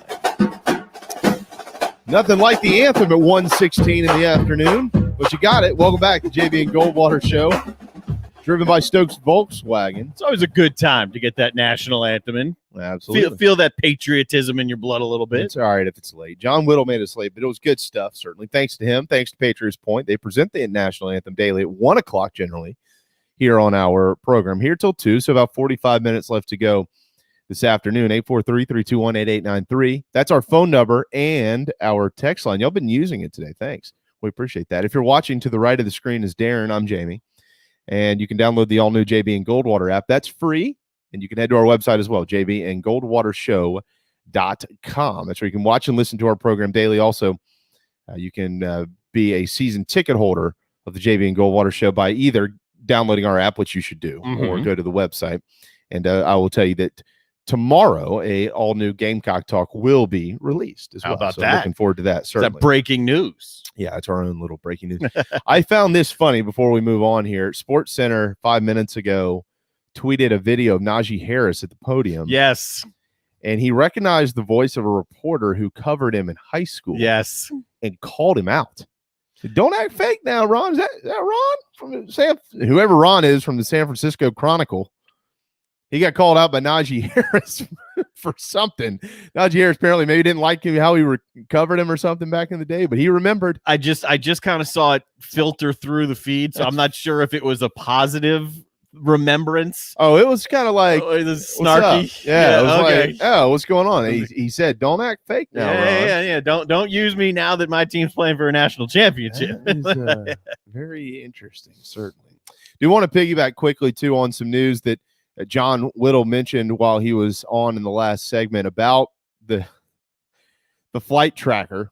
That's true. Not that he was lying. It is somebody who screenshotted it and screenshotted the flight agenda on the bigspur.com's message boards And so I just kind of pulled it up just to see. You can go to flightaware.com. Yes. And yes, that is true. There is a plane, the university plane, it appears, leaving or has left now Columbia and is headed directly to Starkville. And Zach Arnett is the defensive coordinator at Mississippi State. He has been mentioned a couple of times for this position at South Carolina. Who knows what that means? If this is a preliminary, who knows if that means that, John did say from what he understands, it more than likely won't be Derek Mason, but he's not eliminated. Yep. He didn't have enough information to eliminate him. We don't, and others we've spoken to don't officially. But it does look like this university plane is headed to Starkville, Mississippi. Keep in mind as well, though, at 4:00 this afternoon, Shane Beamer will be speaking to us, the media. Yes. Via Zoom on the hire of Justin Stepp, their new wide receivers coach. It's 1:20. So I don't know if that's Shane Beamer flying to Starkville. I don't know if maybe somebody decided they felt like going to Starkville on the university plane. But coincidence, I think not, because Zach Arnett has been mentioned prior. So It's got to, keep an eye on it. You have no idea who's on that plane, but if it's just maddening to track these flights. I find it kind of ridiculous. It's funny, right? I understand it. I jokingly tossed the question at him, like, all right, so what's more challenging or interesting, whatever I said, tracking flights or recruits. For me, like, flights, you don't know who's on that flight. Yeah, you can go get the flight path and whatnot and find out that the official, one of the Carolina planes is on its way to Starkville. Great. Yeah. Maybe Ray Tanner has like a dinner in Starkville tonight. I don't know. I would probably kind of doubt it, but I just don't have time to waste on looking for flights of people that I'm not anticipating coming to my home from out of town or something, or like just that. plain guessing like what's going on with the plane. I don't know. I just don't know about that. Nope. There is still some juice out there around Torian Gray landing as the defensive backs coach at Carolina. There's even been some word that he could be named co-defensive coordinator, and who knows, maybe that's something that others have been like, I don't know that I really want to deal with that. I don't know. I have no idea. This is rumor mill stuff. And I'm not in the business of just spewing out rumors necessarily, but it's things that people have talked about. So I'm just kind of mentioning that. But we'll see what happens. I got a feeling by the end of the week, we'll probably know a little bit more about both of these next hires for South Carolina. Yeah, the more it drags on, he wants to get it just nailed down, get this thing over with. But again, you still got to keep an eye out for if something happens in Florida, if something happens in Tennessee. Yeah. There could still be ping pong balls moving around here a little bit. I think so. By the way, Deshaun Fenwick is moving around big time. Not a little bit, a lot. He's left Columbia as a transfer. He's landed at Oregon State. Insert joke where you will, but he will go from being a Gamecock to a Beaver. So good luck to the future of how did that not cross my Deshaun. mind when I saw that yesterday? Deshaun Fenwick. I'm disappointed in myself. I am. Oh, well, there you go. I just gave you the juice for the rest of the afternoon. Yeah, you did. How about that? South Carolina does have basketball tonight. 9:00 is when they will tip off in Columbia against Texas A&M. Finally, starting the SEC basketball season for the Gamecocks. Remember, they didn't play for 28 days before getting back on the floor against Florida A&M. And tonight, the 2-2 Gamecocks will take on the 6-2 Aggies, who are 1-1 in the league. This is not their league opener. They have lost one game on the road, has Texas A&M. And remember, Carolina's only played one game at home. But that's where this one will be at Colonial Life Arena. Derek Scott and Casey Manning will have the call at 8:30 tonight if you'd like to listen to it. It will also be on television starting at 9 p.m. on ESPNU. It's tough to get this basketball season. And the Citadels had their SoCon opener postponed 3 times now, I think. We are moving forward and everyone's dealing with it the same way or finding ways to deal with it. But it is tough. And you can see the stress on coaches' faces when you talk to them or when you see these Zoom conferences with the coaches. Yeah. Trying to figure out a way to navigate through just to play the game. And then if you're playing, who you got, like who's available, who's even in shape, depending on if you've been practicing and if you've been quarantined. I mean, it's tougher to get through this basketball season, it feels like to me, than it was to get through the football season. Yeah, I think so. And it stinks for South Carolina. This is the most talented team that Frank has had since the Final Four run, and they just haven't been able to play enough games. Yeah. And so hopefully they'll be able to do that down the stretch here. This is a team that for the first time in quite some time has been picked in the top of the league with all that talent. And I think tonight they're going to have 9 or 10, maybe 10 now, scholarship guys ready to go. So they'll have guys. But there are some teams out there who've had to run with 6 and 7 thus far this year. Carolina's still missing some tonight, but we'll see if they can get a win. It will be a big win. They're pretty neck and neck in the old net rankings thing. If you're paying attention, I've told you not to, so I'm not really, but Carolina's 1-3, they're 101, A&M is, and we'll see how it all unfolds. Look, you conference play is where Frank Martin has kind of buttered his bread with the Gamecocks here. So this is when you want to start off on the right foot and see where it's a great point. See where we can go from here. Yeah, and they've had great success against A&M. Buzz Williams, who coaches the Aggies, is a really good friend of Frank's as well, and he's kind of owned him over the last few years. Maybe that trend continues tonight. It won't be anything close to a sellout crowd because you can't fit more than about 3,500 inside of Colonial Life Arena at this point in time.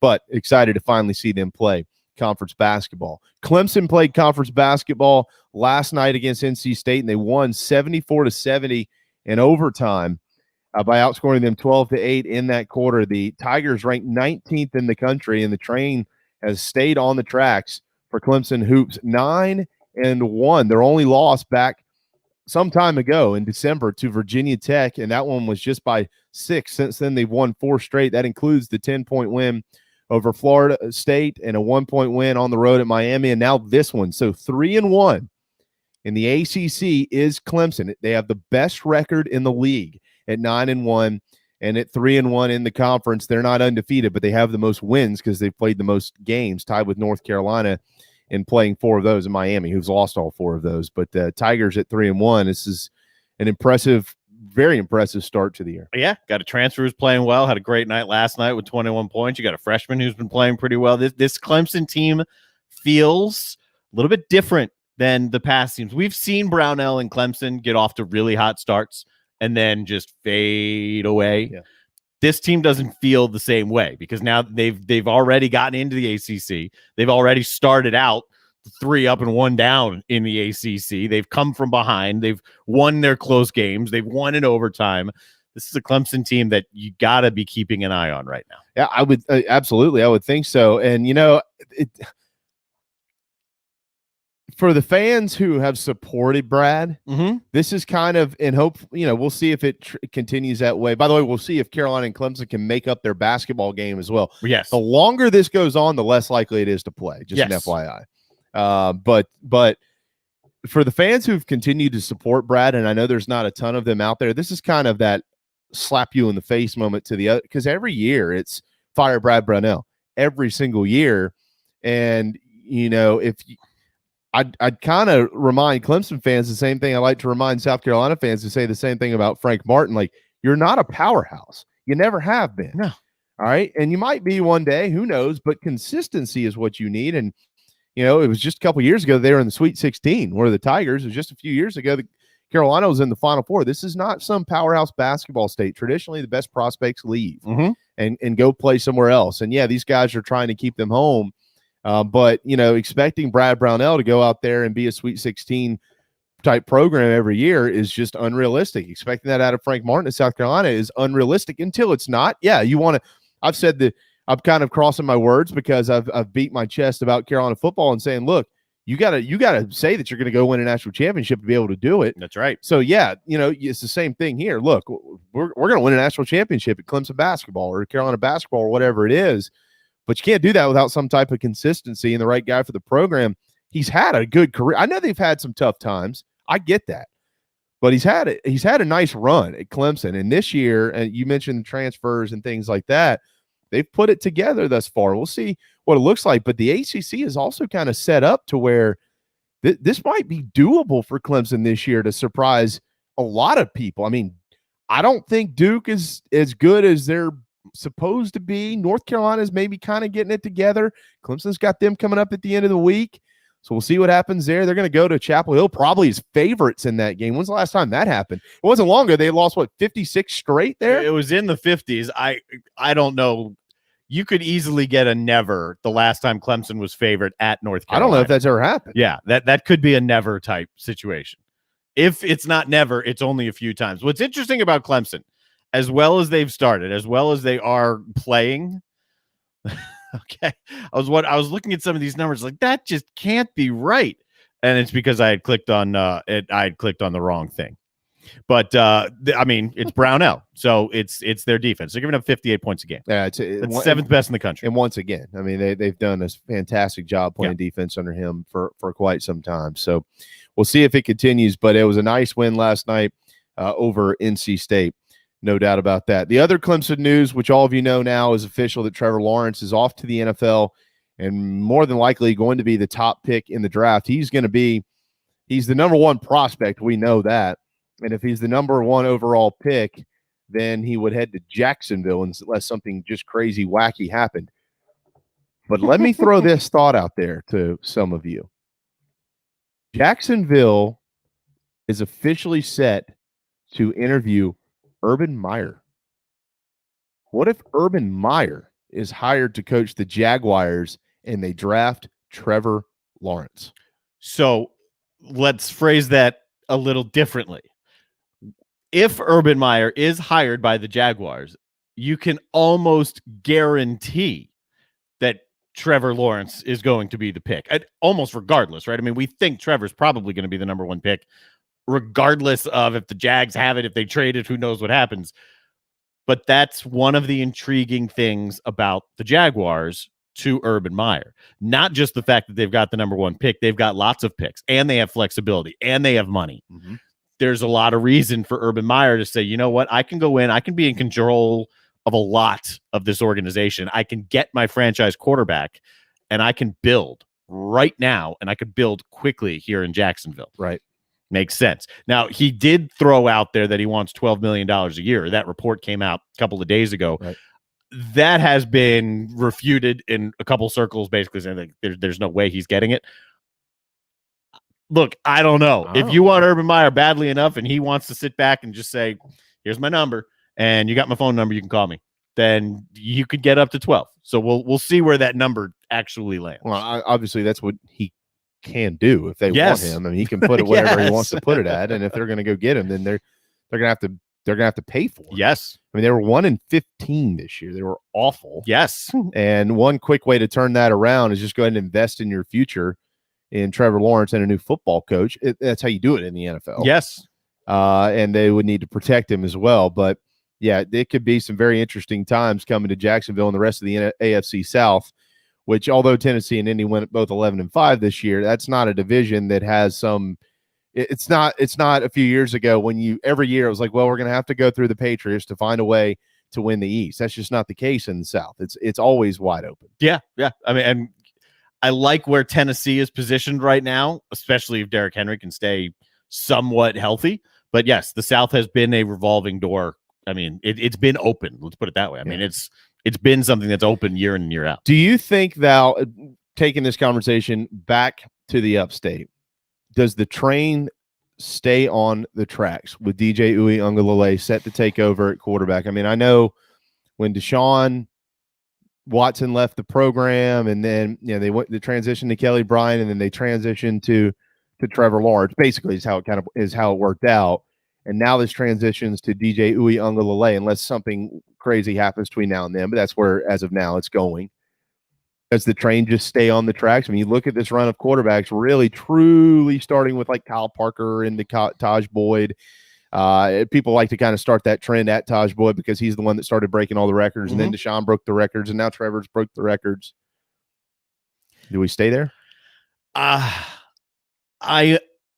I'm still in my overreaction to what I saw against Ohio State phase. And I know that I'm still in that phase because I keep asking certain guys similar questions, because my lean right now is that no, on the track, yeah. As fast, no. It feels like they are losing some momentum, and maybe maybe that's an unfair thing to say, but when the standard was set of we're competing for national championships now at Clemson, and then you don't win last year and you get hammered in the semifinals this year, and you lose one of your regular season games this year, and the offensive line had their issues, and you know that the running back room is going to be a question mark next year. I think DJ Uiagalelei is the least of Clemson's worries next year. We already know how good he's going to be. Right. I think it's the other parts that are bigger question marks. And are they still recruiting well? Of course. Do they still have the horses there? Of course. But to me, there is a little bit of a question of, like you put it, does the train stay on the tracks? Yes. It's not as though someone in the ACC is ready or poised to come up and bite them. No. Well, Notre Dame won't be in the ACC next year. But nationally speaking, are they a guaranteed top 4 or 5 team next year? In the preseason rankings, yeah. But I don't know if the season plays out that way. Well, you're gonna know quick because they open with Georgia. And they open with Georgia in Charlotte. It's not at home.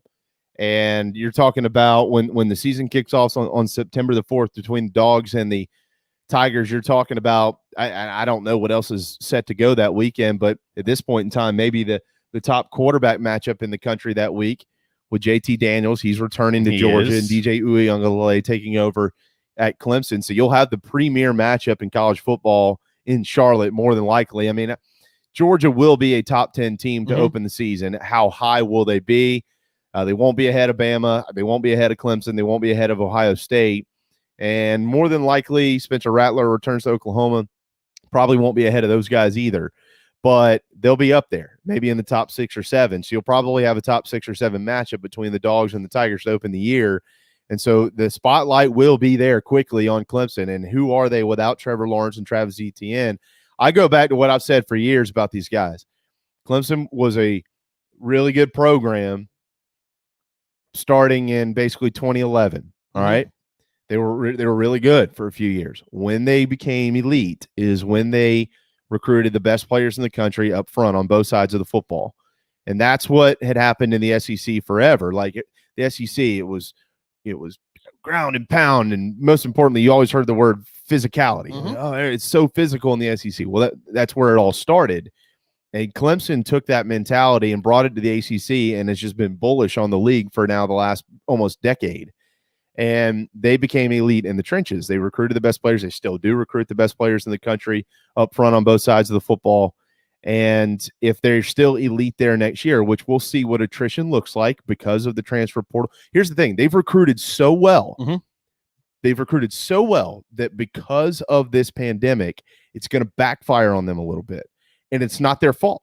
And it's not their fault at all. Because the room is going to get crowded because of the pandemic. Right. You've got this running list of 4- and 5-star guys all over the field, but certainly in the trenches. And now they have an open door, a free pass to just move on and go play somewhere else if that's what they'd like to do. And so all of your recruiting, not all of them, but some of your recruiting efforts over the last few years where you go, we signed the best guy from California. We signed the best guy from Pennsylvania. We signed the best guy from Ohio, whatever, wherever. Some of that's going to backfire now because guys are going, well, I was here for a year or two and it's great, but I'm not a starter yet. I got a free chance to go get closer to home and I'm going to do that. And that's what happens when you have a laundry list of great players. But that's what happens. I mean, it's happening anyways. Right. It's easier to do it now, but that is what's been happening. And that's what's expected when you're recruiting at that level. And it's fair to say, even when you're just flat out recruiting, it's a numbers game. You're going to bring in the numbers that you need, and some guys are going to get beat out. And some guys are going to say, you know what? I'm better than this, whether or not that's true, but I believe that I'm better than this, and I'm going to transfer.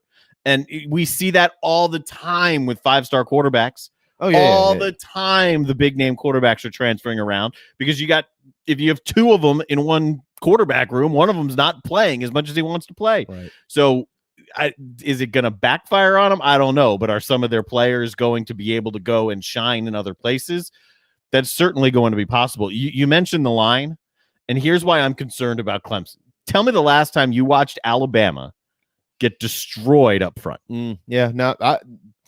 I mean, I've seen them at times here and there over the last couple of years get shoved around up front on the defensive side of the football. They have a couple guys banged up or something like that. And some guys have just flat out played better than they have. But I'd say 9 times out of 10, no, if not more than that. I mean, 99% of the time. So that's why that Ohio State game to me is it's a glaring game to me. Yeah, but which side of the football are you talking about? The offensive line or defensive line? I don't think either one of them played particularly well in that game. No, but I want to give them a little bit more credit here though. Like, so they play Miles Murphy and Brian Brzee and these guys, like these are young dudes playing ahead of juniors and seniors, and here they are in the college football playoff going against some of those guys from Ohio State, juniors and seniors and things like that. So I'll give them some wiggle room. I think they deserve it. Great, excellent, talented football players, but still young guys. Not taking that away from them. That is absolutely true. It is concerning that a guy like ETN couldn't have the production running the football. And look, there are going to be different pieces. I know that. They're going to be guys who, I'm not going to be able to sit here and rattle off the names of the Clemson offensive linemen. And there should be an expectation that they improve next year. They have to, because if you want to stay up at that level, like, I don't remember the last time I saw Alabama get pushed around like that. And it's eye-opening. And if it's not eye-opening, then I don't know how you look at it as anything else, because Clemson's at the point right now where you're among the elite. And the conversation of comparison's sake isn't Clemson and even Notre Dame. It's not Clemson and North Carolina. It's Clemson and Alabama and Ohio State and Oklahoma. It's Clemson and the best teams in the country. And the best teams in the country don't get pushed around like that. Yeah. So that's concerning for me, and I haven't quite been able to get over that. Well, and what's funny is if it sounds like we're being unfair, we are. Because now when you get into this, when you get into this elite group in college football, the microscope is minute. I mean, it is so small. Every single thing is looked at. Yes. And that's where it is now. They've earned that. They've earned that. Yes. In being that good. But yeah, they're one of the 4 or 5 teams now where you look at every single piece and you go, and I get it. I just had a guy send me a message on Twitter say, you have no idea what you're talking about. We have all 4 and 5 stars on the offensive defensive lines. No, I agree with you. That's what I'm saying. I understand that. I know that they have all those guys, and that's why these things are being discussed now, because they're trying to win national championships. Yes. This isn't like Ray Tanner used to say, Carolina baseball. We don't rebuild around here. We reload. And that's where Clemson is, just in the reloading phase. And that's what I'm saying. I mean, the recruits are there. The star rankings are there. The talent is there. So don't be getting pushed around like that, right? Don't do that. That's a bad look, and that's a concerning look. Should it be expected that it improves? Absolutely. But it now feels like that's a bigger gap. It's a bigger crevice to close than it was in the past. Yeah. And it's something to keep an eye on. Absolutely. Because it's not just there. You've got blueprints out right now that you've seen, that we've talked about closing off their running game, forcing Lawrence to beat you, letting him throw for 300, 400 yards. Okay. If they can't adapt to that, then I'm not saying they're falling off the mountain. Like I said, there's nobody in the ACC who will challenge them next year. No, that's not what I'm saying. I'm not saying they're going to be a 5-5 football team. That's not what I'm saying. Yeah. But if you're comparing Clemson to where they've put themselves, and deservedly so, you've got to be critical in every aspect of it. You have to be. Well, it's their own term that Clemson has used. Best is the standard. We hear Reggie Merriweather say that every Monday on our program. Best is the standard at Clemson, and if you're not at your best and you're not hitting your standard, and that's their motto. That's not ours. Those are the words out of their mouth. By the way, as we take a break here, Clemson 3-2 in their last 5 games. Those 2 losses, of course, on the road at Notre Dame and against Ohio State. If they open up the season next year with Georgia with a loss, they will be 3-3 in their last 6 games. Clearly, 3 of those losses against all top 10 teams. But still, to your point, That's the microscope they're under. In no way, shape, or form are we saying that this is a football team that's not elite. They are. Yes. But it's winning those elite games, and that's where they are. We'll see what happens when the Dogs come calling in Charlotte, North Carolina later on in September. All right. Thanks to my friend Heath Gunther and McFadden Pest Control and what they do for our family and keeping us safe from all the little critters trying to get inside, and certainly taking care of our mosquitoes and drilling the holes in the house for the termites and things like that. Truly feels like family when they come around. We see that truck pull up and we go out there and just shoot the breeze with Heath and his team. They're just wonderful people. If you don't have a pest control service, or if you're looking to switch something that's affordable but something that's worth it, that's McFadden Pest Control. There's a reason they've been doing this for over 4 decades. Trust me. McFaddenPestControl.com for more information. It's a new year. Make sure that your home is protected. 2021 is when the bugs are coming. 2020 set the stage. They're coming in this year. They're coming in. You don't want them in. We're coming off the pandemic, so the bugs thrive, right? Yeah. But bugs like that dirt nonsense. Right. So yeah, they're coming strong. Yeah, don't let them in 2021. We had too many bugs. We had one big one in 2020. We don't need any more here in 2021. All right, time for a timeout. When we return, we've got some more to get to in football. What day is it? And a couple of other little nuggets to throw at you on the JB and Goldwater show. Hang tight. We'll be right back. Is your old car really scary? Does it look dreadful or smell awful? Don't be frightened. There's never been a better time to trade in your spooky old car. Stokes Volkswagen just received a new shipment of the VW Atlas and VW Crossport. But here's what makes that even sweeter. Every new Atlas and Crossport is $3,000 off MSRP. Plus, every 2020 Volkswagen is available with 0% financing. That's right. You get both the huge discount and 0% financing. So if you want to play trick or treat at other dealerships, that's okay. Come see us at Stokes Volkswagen on Ashley Phosphate or visit StokesVW.com. Peace and love at Stokes VW.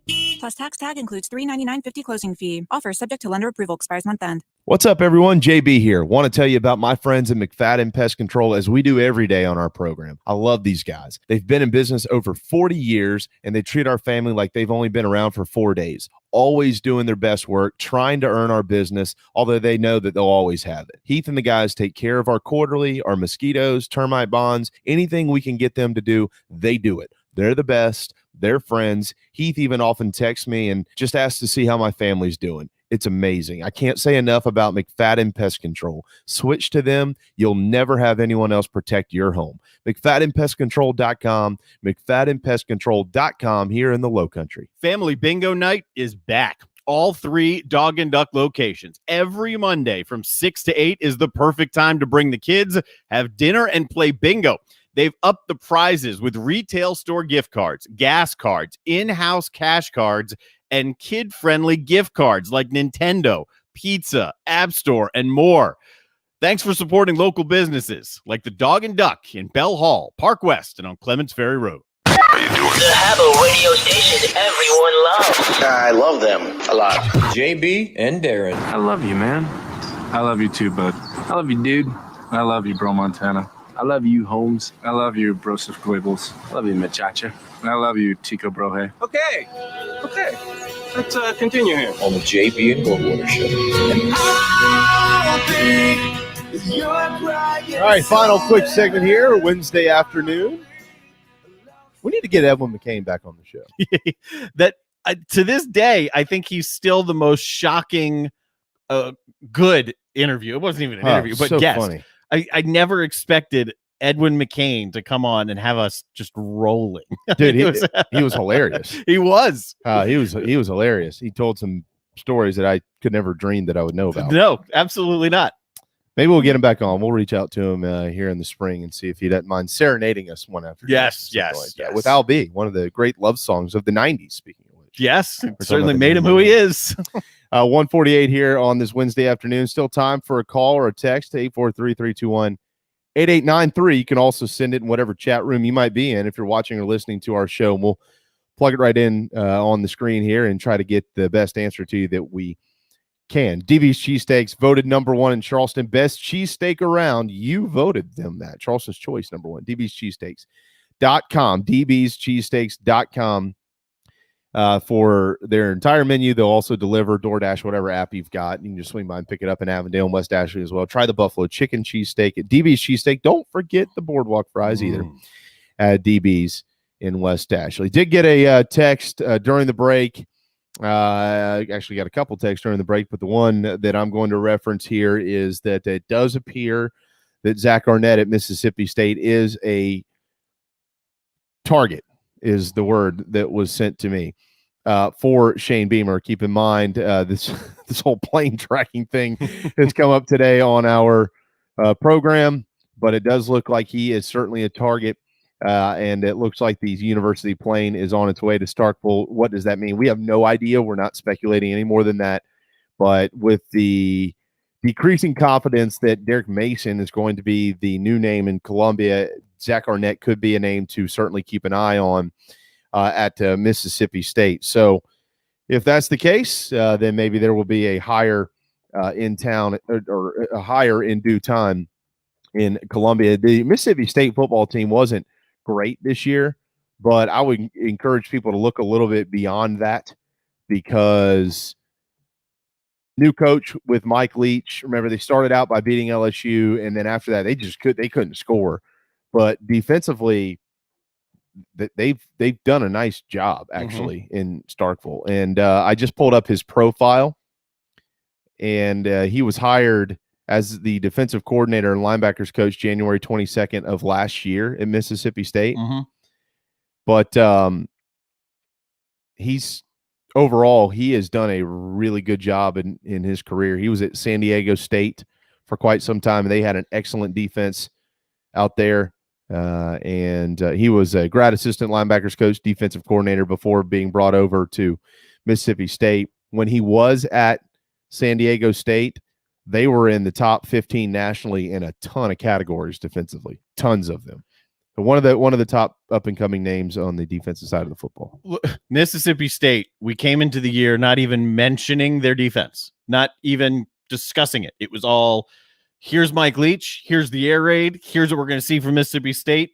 That thought process continued after week one, and then by the end of the year, it was, man, the Bulldogs can play great D. They can't move the ball at all, but that is a defense that you don't want to face. Arnett is also being at least floated out there as someone that Steve Sarkisian may potentially be interested in at Texas. So with the year that he's had, that he put forth with Mississippi State, he is garnering some interest. Yeah, he is. He certainly is. And when you look at the results this year for the Bulldogs, 4-7 overall on the season with that bowl win over Tulsa. Keep in mind that defensive philosophy has shifted because of the offensive schemes in football. It's not the old days. And when I say the old days, you don't even have to go back that long. Nope. I mean, just 8 or 9 years ago, where allowing somewhere in the 10 to 15 point range was considered elite in football. If you're giving up 20 to 24 points a game on defense right now, you're pretty elite. I mean, it's just special. When I look at some of the results this year, held 24th ranked Tulsa in that bowl game to 26. And you go back to the start of the season, gave up 34 against LSU, 21 against Arkansas, 24 against Kentucky, 28 against 11th ranked Texas A&M, 41 on the road at second ranked at the time, Alabama. But let me give you the amount of points that football team scored in that time. Mississippi State, 14-2, 14-0. All right, they scored 30 points combined in those 4 games between Arkansas, Kentucky, A&M, and Alabama. Not very good. No, but that's the reason they were competitive in the games they were midway through the year to the end of the year was because of the defense. Right. Strictly because of the defense. Yeah. 17 to Vandy, 31 on the road at Georgia, 31 on the road at Ole Miss. Ole Miss lit everybody up this year, including Bama. They scored 48 against the Crimson Tide's D, 24 against Auburn, and they did give up 32 against Missouri. So overall, when you look at the defensive statistics in the SEC, and you look at how bad Mississippi State was at the bottom of the West, 3-7 alongside Arkansas, their defense, thank goodness for them, was really good. It wasn't until the end of the year, that Missouri game, and then when they scored 28 against Tulsa, where the offense, they finally found a quarterback over there from Mike Leach. And, I mean, they just didn't have one. I mean, they could not figure it out. Costello was not the guy. And it was really on the Dogs' D to kind of keep them hanging around, and they did. They hung around in a lot of those games because of that defense. So if we'll see what happens in the future with Zach Arnett. But the text I received is he is a target for South Carolina. We'll see how all of that unfolds. Young guy.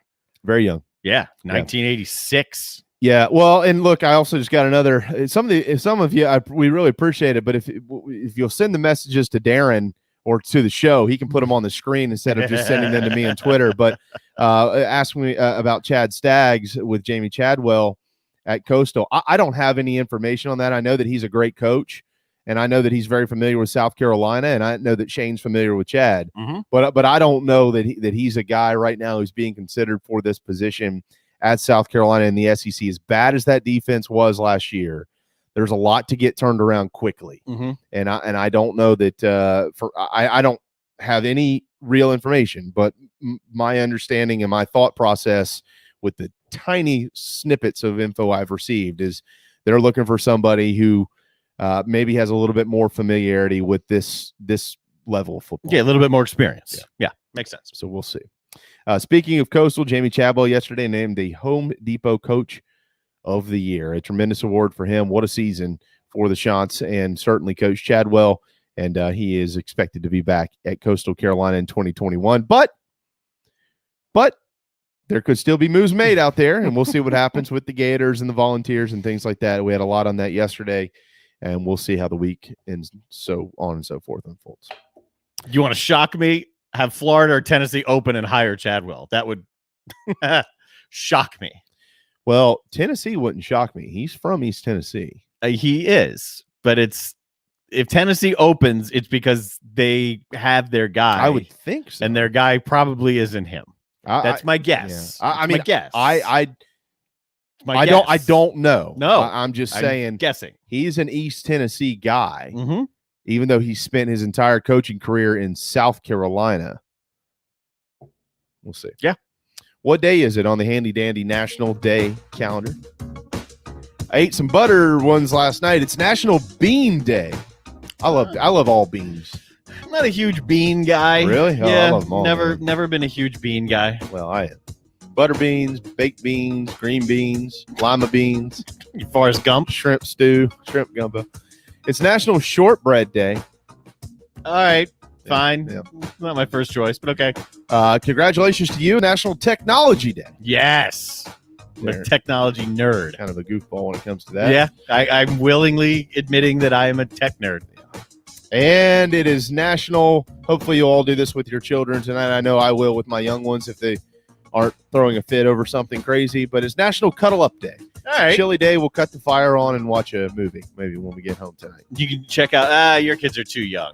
We watched the new Wonder Woman movie. We watched that when my family was in town. Did you? My 9-year-old niece wanted to watch it. It was pretty good. I'm not big into that stuff, but I enjoyed it. No, I'm not big into it either, and a lot of people are like crushing it, but I don't know. It was good for our 7-year-old. So. Yeah, Charlie, she seemed to like it. So okay, there you go. Good. LSU is hiring Jake Peets as their next offensive coordinator. Peets worked with Joe Brady up in Charlotte this year. Of course, Joe Brady helped lead the Bayou Bengals to the national championship in 2019. Jake Peets has over a decade of NFL experience, so it looks like Ed Orgeron is quickly retooling the staff down on the Bayou, and Jake Peets will be the guy to run the offense moving forward. And Brady's name is starting to float in NFL circles, different than Carolina. Saw him Texans linked to the Texans a little bit. Well, my question with that is if Urban Meyer decides against going to Jacksonville, would Brady be a guy for Jacksonville to coach Trevor Lawrence? Yeah, that'd be dangerous. I mean, he coached Joe Burrow. But it's a meteoric rise here. What's Brady, 30, 31, something like that? Yeah, it's 30, I mean, 33. he went from really low-level roles with the Saints, and then wasn't even officially the coordinator with LSU, then parlayed that to an offensive coordinator gig in the NFL, and then 1 year later, a head coach. Right. I mean, that is a rocket ship up. It is. It moves fast, and the NFL has proven that they'll give guys a chance if they feel like you're the right fit. Yes. In these different organizations, because they'll fire you quick as well if they feel like you're the wrong fit. They don't really care much about that. But we'll see. keep an eye on that Jacksonville situation with Urban Meyer. If it doesn't work out, maybe Brady's the guy. I'm telling you, either one of those guys with Trevor Lawrence, Jacksonville could be in line for some special stuff in the future. Jacksonville needs to make sure that, let's assume they're picking Trevor Lawrence, they need a guy, a guru around him. They need to make sure that he's protected and improving the way that he can. Right, yeah. If you're going to invest in him, invest. Yes. We're out of time. Thanks to John Whittle of thebigspur.com. Today, pinch hitting for J.C. Sherbert. Feel well, brother. We hope you're okay. He does not have the coronavirus. He's just sick. People do get sick. The Turtles are taking care of him. Yeah, they're fine. Everything's good. Thanks to all of you for watching and listening. Thanks to Darren. Thank you. We got a jam-packed show tomorrow, though, certainly, right here on the JB and Goldwater Show. Thank you for watching and listening. We're back at noon. JB and Goldwater, driven by Stokes and Volkswagen tomorrow, and we'll see you then.